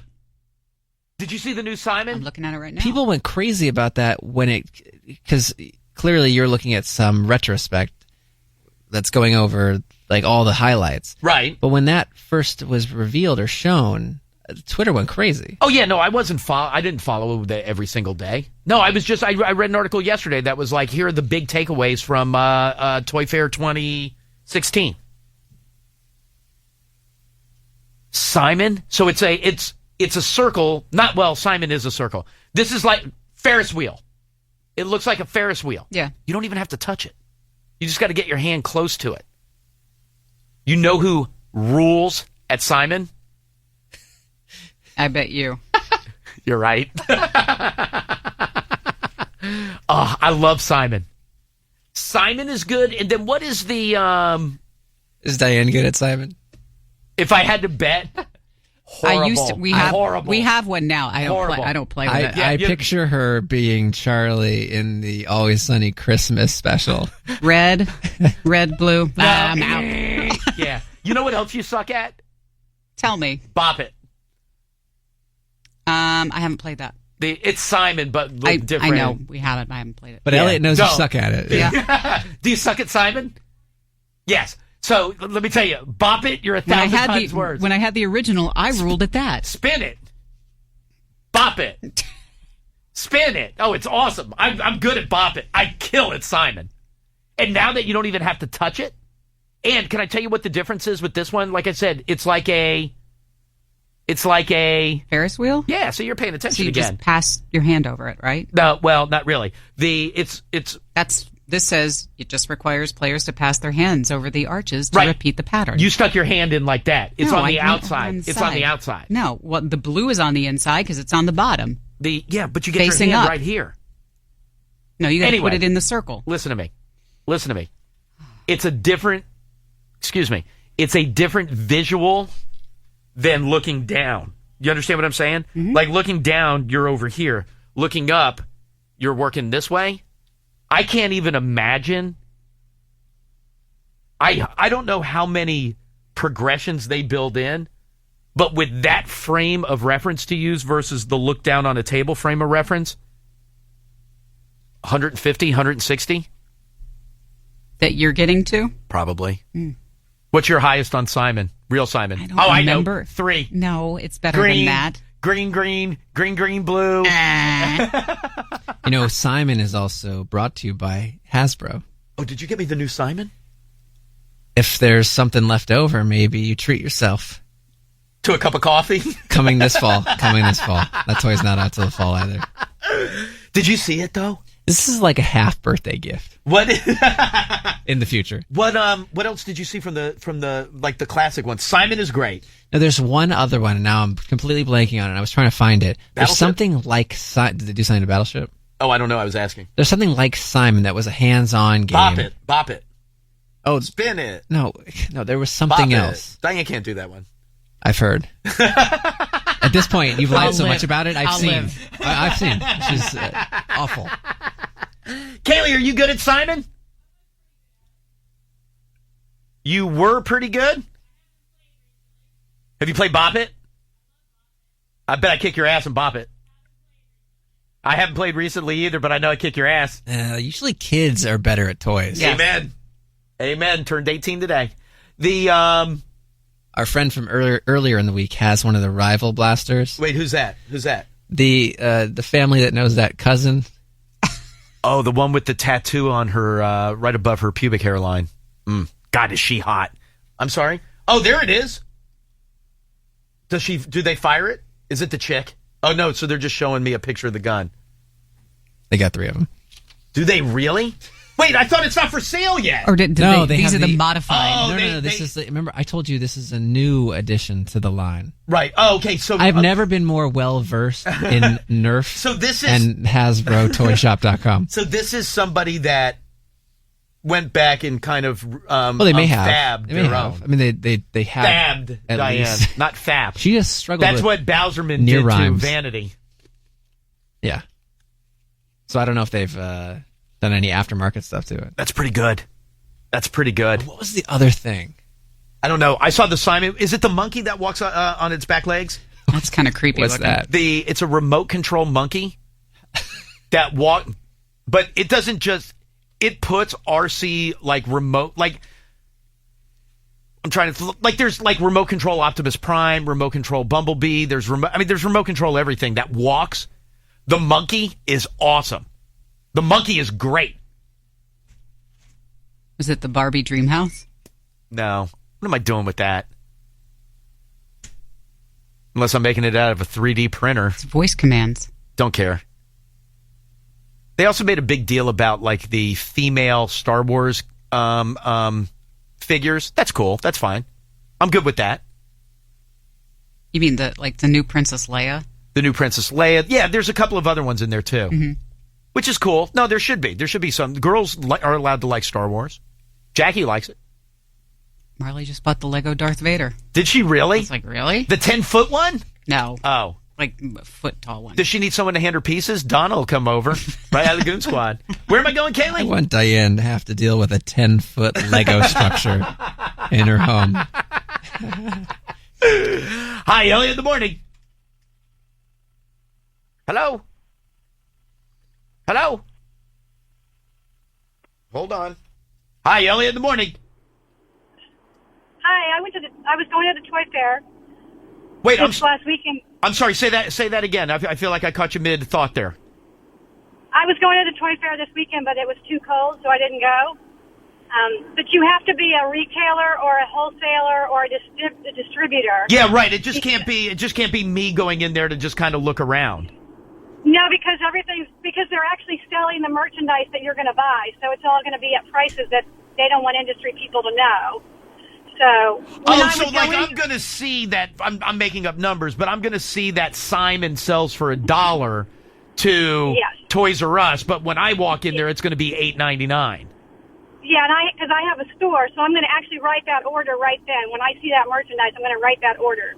So I have a store here in town, and then also they'll let PR people come in there so they can write these orders and get you excited about it. So right. You can get a PR pass, but for me to go in, I have to prove that I have to show my tax number. Like a month ahead of time, I have to pre-register, and I have to show invoices that are toy invoices because I can't just show that I have a dress store. I have to actually show toy invoices. Yeah, no, I understand that. What kind of toy store do you own? I work for the American Institute of Architects, so we actually have a store downtown by the lighthouse, and then we have architectural type toys in that store. It's a great store. You guys got to come down. No offense, but I don't even know what kind of toy I'm going to find at an Architectural Institute store. We have blocks and things that you would put together. Like erector sets? I sent you the Bucky Beats ones. The Bucky Beats. I swallowed those. Oh. We have lots of things that you have to kind of things that with the ball shoots. When the balls roll. Right. Things that kids can build. Lots of books. Right. No, it's it's like Legos. Oh, very good. Diane's got a 10-foot Darth Vader in her house. No. So, we actually have Star Wars stuff too. I don't know. Oh, not bad. Not bad. We go off. Yeah. So you didn't go because it was cold out. Yeah, I'm a little wimpy. Yeah. No, that's okay. That's okay. I would have gone with you. Hey, listen, I appreciate what? I would take you next time because I'm always looking for someone. Oh, dude, I would go in a second. Next year, it starts on the 18th, the day after my birthday. I will take you, definitely. All right. I'll sign you up as a buyer. All I have to do is get they make me list somebody as a buyer. I will take you. That's me. All right, very good. I appreciate it. Thank you, ma'am. Can I go to line 2, Kaylee? Hi, Elliot, in the morning. Hey, Elliot, happy birthday. Hey, thank you very much. Who is this? This is John from Richmond. Hey, what's going on, dude? Hey, man, two things real quick. First off, on the monopoly, the way it's changing, you were talking about the property values are based off demand. Correct. They go up, from what I understand, they go up based off of number of remaining properties. And then I gotcha. Individual monopoly pieces go up based off of the number of remaining pieces of that monopoly. So if you got 3 reds and only one of them's left, that one's going to be a lot higher. Sure, that makes sense. Yeah. And then second thing, did you say you could get 160 on Simon? Progressions, yes. All right, man. I believe in you. Yeah. No, well, you should. Why? What could you do? Diane could do 3. No, it's 2. 2. That's right. She messes up on the third. She messes up on the third. I don't think I'm pushing 100. Oh, well, I'm not either. 160 progressions on Simon. All right, dude. I appreciate it. Thank you, my friend. Hey, thanks, man. Go Caps. Hey, absolutely. Did you watch the game last night? Oh, it was great. Grubauer played best game I've seen him play all year. Grubauer was solid, but did you see Orpik last night?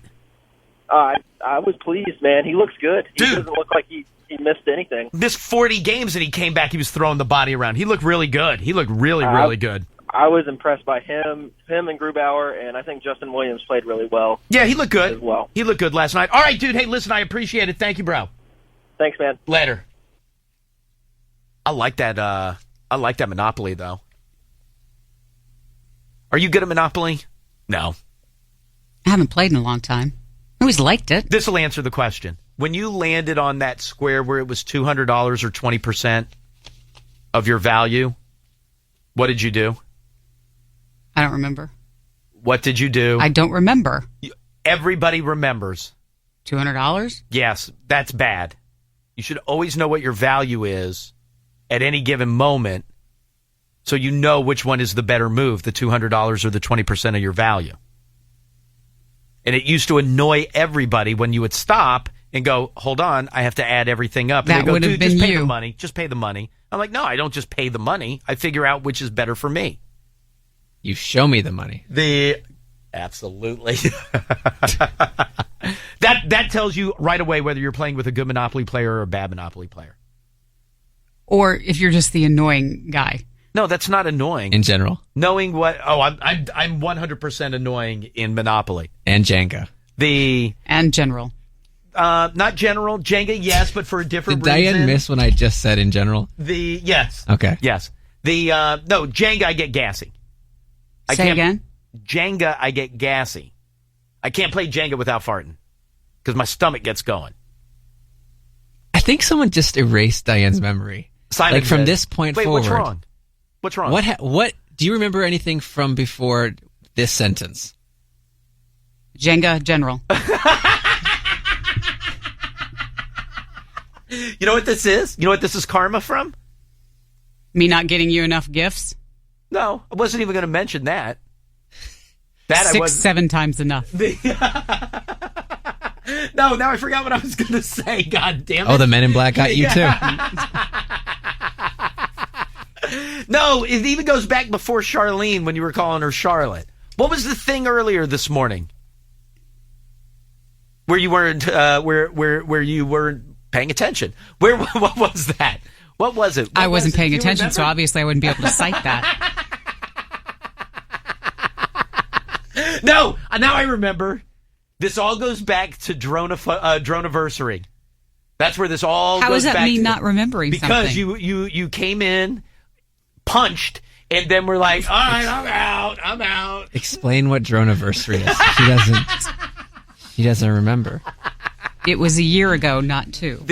Very good. You remember that. Mm-hmm. How many You've put the pieces together. This is how you have to work All right, with the elderly.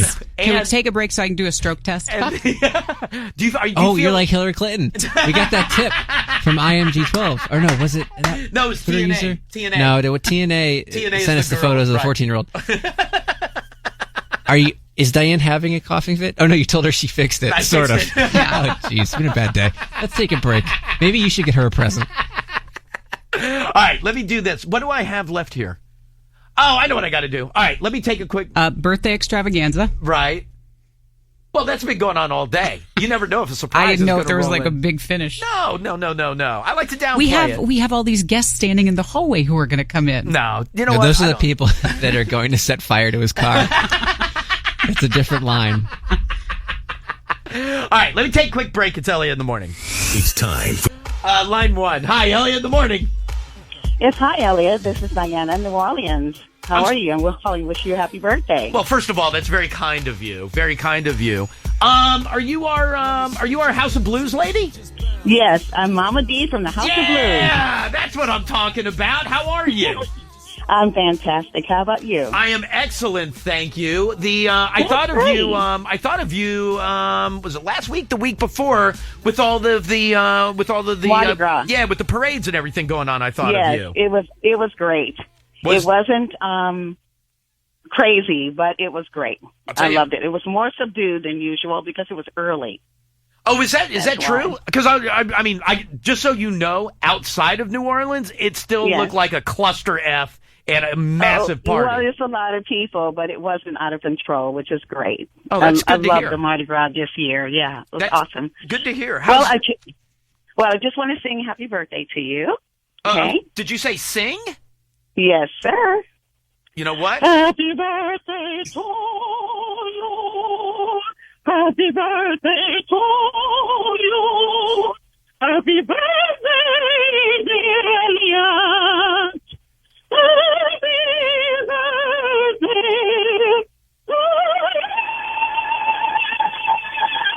Happy birthday, Elliot. By the way, that was maybe the most beautiful thing that I have ever heard in my life. Thank you. That's a wonderful Why compliment. is Diane hiding her presence? Mama D, it's very nice to talk to you. Tell everybody in New Orleans we said hi. I will be sure to do that. All right, Well, baby. You have a wonderful birthday, Elliot. All right, talk to you I love later. guys. Thank you, baby. Okay, We'll talk to you bye-bye. soon. Bye. You could tell she was making her way to that note. Wow, that and was something. I was nervous, but she nailed it, Adele. That was freaking awesome. Hi, Elliot in the morning. Man, I was going to sing happy birthday too. She just stole my bit. Hey, long-time caller, first-time listener. This is your favorite bread baker in Richmond, Virginia. Happy birthday. Billy Bread. Yeah, man. Dude, what's going on, bro? Oh, same old, drinking beers and smoking weed. There you go. Very good.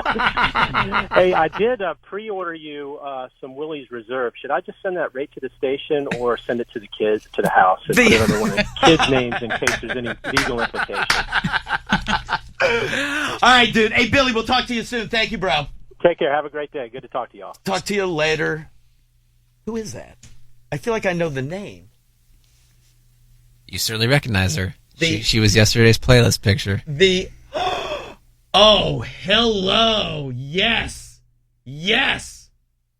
Diane, that's the girl who has her name right above her pubic hair. Well, I don't know if she has pubic hair, but where that line would be. Oof. Yes. Hello, Nina. She hadn't tweeted in over a year. Wow, She's look at back to send you Look at that. a tweet about your birthday. That is nice. With a little balloon emoji. It's all right. I'll respond later with an eggplant emoji. Okay. Well, I guess she's not 14 anymore. No, she's an adult. She's the sweetest bitch you'll ever meet. That did not sound right coming out of my mouth. Can I add phrases to my list? If that ever comes up again, I'll know not to say it. What you call it? Real quick, can I ask you something? Did anybody read? I love Drew McGarry. So, Fun Bag, I love. Did you read his Fun Bag yesterday? No. Did you, Diane? And I know it's just, but everybody knows what his Fun Bag is. It's awesome. He got asked a very good question, and I got to be honest, I loved his response. What was the question? Here was the question. What do you think is the most... Take two. What do you think is the most barfed food in the past 100 years? And then the guy goes on to say, I'm thinking saltines, since isn't what sick people eat for a while after they barf again. Saltines till you barf again has a nice ring to it, doesn't it? And then Drew gives you an answer, and then removes it and says that's probably internationally. Let's talk about the most barf foods in America. And I think he nails it. I really think he nails it. He definitely nails it he gives you number 1, number 2, and then number 3 is kind of a joke. What? Number 2, pizza. Because it's spicy, and a lot of times people are eating it when they're hammered. Say again, hammered. You eat a ton of it, yeah. But what would be number 1? And his answer is fantastic. Most barf food in America. You're acting like we should be able to get this. You should. Does it play up with the saltine hint? No, not necessarily. No, the saltines is just because whenever somebody's sick, their parents tell them, eat crackers, eat bread, or something like that. Yeah, that's what I'm saying. Is it along those lines? I want to say yes and I want to say no. I know why I want to say yes and I know why I don't want to say no. It's just, it can be misleading. My response would be misleading. I don't have a guess either way, so it doesn't really matter. No, think about it. Think about it. Have been. Most barfed food in America in the past 100 years. Pizza's a good one. Pizza is a fantastic one. But I will say this. If you go pizza because it's drunk food, it's overindulgence food, it's topping crazy food. Number 1 isn't because of overindulgence or anything like that. It would tend to almost be more saltines in that direction. Soup? Yes, chicken noodle soup. Well, that's what you eat when you're sick. Exactly. Doesn't that make a ton of sense? I was really proud of him for that. Because I don't know if I would have come with that for the answer. Yeah, I was thinking Chinese food. Oh. Until you said that saltines were brought up, I don't think I would have thought about being sick. He says in the world would be rice. When he's probably right about that. Well, isn't that the most exactly? And that's why he said eaten food? Exactly, and that's why he goes with that. You actually this morning almost made me puke telling me a story about rice. I did. However, chicken soup I would have never gone with. But I think he's dead right. Mm-hmm. I think he is dead right. Chinese food, I have definitely thrown up from overindulgence. Not drunk, just eating way too much. Just eating way too much of it. I'm intrigued by line 6. Is it Nina Bish? Hi, Elliot in the morning. Hi, happy birthday. Hi, who is this? This is Nina. The voice matches the body. That sounded very creepy, quick and pervy, and I didn't mean it to. I didn't mean it to. You have been a delight to get to know the last couple of days. Yeah, I had no idea. I didn't either. And they tried to set it up a little creepy. By the way, how old are you now? I'm 22. Oh, fantastic. Fantastic. And listen, I'm sure random people just stop you on the street to tell you, but I mean you're absolutely beautiful. Thank you. Are we really? Oh. No, not you. I was getting a note from somebody else. A match made in heaven? Is that what you were looking over at Kaylee to confirm? No, but do you get that just walking down the street, just random people will stop you and tell you that? Yeah. Yeah. No, they should. They're not lying to you. Yeah, I stay humble, though. Yeah. No, listen, as well you should. But you know it. Good for you. Well, listen, Nina, it's very, very kind of you to call. And for the first time in a year, it's very nice of you to tweet. Yeah, right? Wait, hold on. Are all the things we've heard about her true? Was she 14 when she got that tattoo? Oh, good question. Nina, were you 14 when you got the tattoo on right above your I don't know if you have pubic hair, but is it where the that's a fair I'm just commenting. I didn't ask her if she has pubic hair. Weird statement. No. But you're going back 8 years in time for this question. Oh, but did your dad give you that tattoo there? Yes, he did. Was that weird? Was she 14? Oh, it's on my stomach. That's okay. I have a big stomach. But I don't feel like that. I feel like that's lower than your stomach. Yeah. Like your pants cover that up. Most of my pants cover it up. Right. Well, you wear them pretty low. I could tell that those shorts you have on. Oh my God, those shorts are ridiculous. Were you 14 when that happened? Yes, I was. Man. How does that come about? My dad was trying to get me into tattooing. Right. And he didn't want me tattooing unless I knew what it felt like.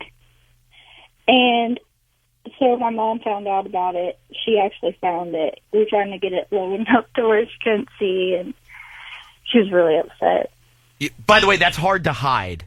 I feel like it's pretty big. Yeah. Did your mom and dad get into a big fight over that? Oh, yeah. It was really bad. Now, let me ask you this: what is your dad? Is your dad a tattoo artist? No, he just did it in high school. He did. He gave people tattoos in high school. Yeah. Is your dad very protective, like overprotective? I would say he's a protective dad. Yeah. Okay, but like, just hearing our conversation, he wouldn't be tempted to like punch somebody in the face. Oh yeah, he definitely would. Oh, keep talking. Like Tim Moan. Move on to a different set of questions. Okay. Are you still modeling? No. Oh, why did you stop? I hear it. Listen. Oh, it's a cute puppy. I have 2 children. Oh, you have 2? Oh, no kidding. Yeah. The who gave you the rose tattoos? This guy Shane Wolf out of North Carolina. That's a lucky man. Oh, that brings me to another line of questioning. Yes. Did you work at Dale Jr.'s place? I'm sorry? Did you work at Dale Jr.'s bar? No. What's with the tank top? Oh, I used to go to all of his races. Oh. Wait, as an invited guest, or? Oh, no. Did you ever hook up with Dale Jr.? No. Have you ever hooked up with anybody famous? No. Liar. No, not lying. Hold on, I'm canceling Jamie Little for this week. Quick Daytona 500 preview, go. Wait, so are you a big race fan? Yeah. Who's like, is Junior your favorite? Yeah, he was my favorite. Yeah. Oh, we split there a little bit. So wait, so you have the 2 tattoos on the rose tattoos on your chest. Were you? I just got my sleeve done too. I was going to go back to the roses for a second. Were you completely topless when you got those done? No. What do you mean no? No, I wasn't. They're on her stomach. That's what you fail to realize. And when did you get your sleeve done? I started last November. And this may as well be a conversation between the two of you happening in a bar. What? Because it's going swimmingly. And what else? What is next on your list? I'm not sure yet. Right. I definitely want to get my other arm done. Yes. Okay, well, can I buy you a drink? Nope. Okay, thank you. I'm just going to go back and masturbate. Oh my God, this is awful. No, it's so good. And that's me saying it. It's so good. Is this like when you were single? Is this what we missed? Oh, except he had Scary by his side. Oh, yeah, because it's a big fat load. Tommy. Hey, you don't live with a guy though, do you? I do. Oh, is he like your dad? Is he? Oh yeah, he's crazy. Yeah. Oh, great. Tell him my name is Lou Katz. He doesn't need to be protective of her. She can handle herself. Ooh. Are you like into martial arts and stuff? No. Are you good at fighting? I would say I have a bad temper. I wouldn't say I fight a lot, but When was your last fight? Oh, in high school. Oh, okay. That's 3 years ago. Yeah, I'm not like ratchet or anything. No, I would never call you that. What does that mean, Kaylee? Quick, hurry. I'm lost. Hey, what is the last fight you were in? Did you put the girl in the hospital? No, I hit her with a metal chair. Oh my God. Wow. Because you were a professional wrestler? Yeah. Was it a sanctioned fight? Wait, why did you hit her with a metal chair? This girl was at least 6 foot tall. She was really manly. She picked me up and slammed me down on the concrete. So I got a metal chair and I smacked her with it. How tall are you? If she's 6 feet tall, how tall are you? I'm 5'4". Oh, you're an itty bitty little package. I mean that in a nice way. And she's shorter than you. And so you picked up this chair, and where did you hit her with it? Side of her face. Wow. Wow. I bet she never messed with you again. No, we became friends after that. Did you really? She's afraid of Yeah. you. Wow. Well, I'll tell you, you're something else. You're spectacular. Thank you. Absolutely. Wait, hold on. Yes, Tyler. Ask her the last question. Where is she on Blended Families? All right, and if that guy that you live with gets really pissed off, or your dad does, remember, you were talking to disc jockey Lou Katz. Who? Okay. All right, very good. I appreciate it. I love you. Thank you. Okay. Happy birthday. Oh, thank you. Thank you very much. Nice to talk to you. Nice talking to you, too. Wow.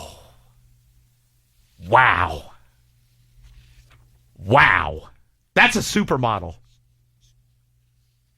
who will hit And you on stumbled through a conversation with her. Well, I don't want to get hit in the side of the head with a chair. I felt like we were privy to something that we weren't supposed to see. What's that? That conversation only existed in your fantasies. Of what? Me talking to her? Yeah. Well, but it caught me off guard. I didn't know she was calling. No, regardless of how well it went, and it did not go well. I'm just saying, I couldn't believe it was happening. It was like when Hamilton was on the Grammys. It felt that way, didn't it?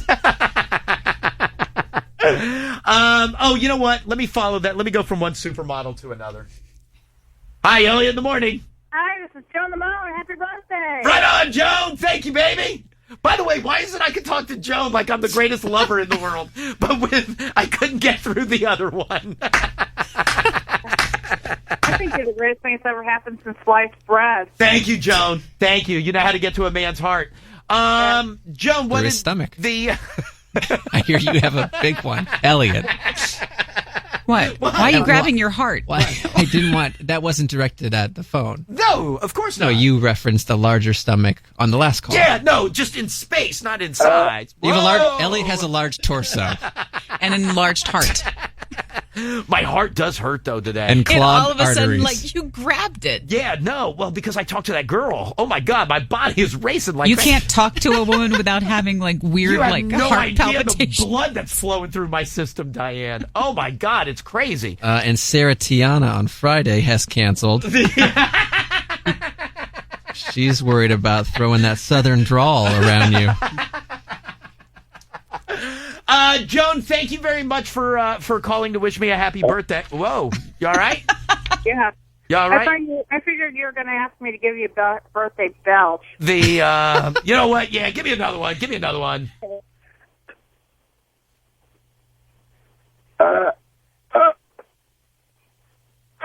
There we go. That's good. That's good. Joan, you're fantastic. I love you to death. I love you too. Happy birthday. I love you more. I love you more. Hey, yeah, love you too. All right, very good. Thank you, Joan. We'll talk to you later. All right, one quick break. What's wrong? Best segment in quite a long time. All right, let me take a quick break. We'll come back. Diane's got some dirt. Right after that, I will give you tickets to go see Dave Matthews. Elliot.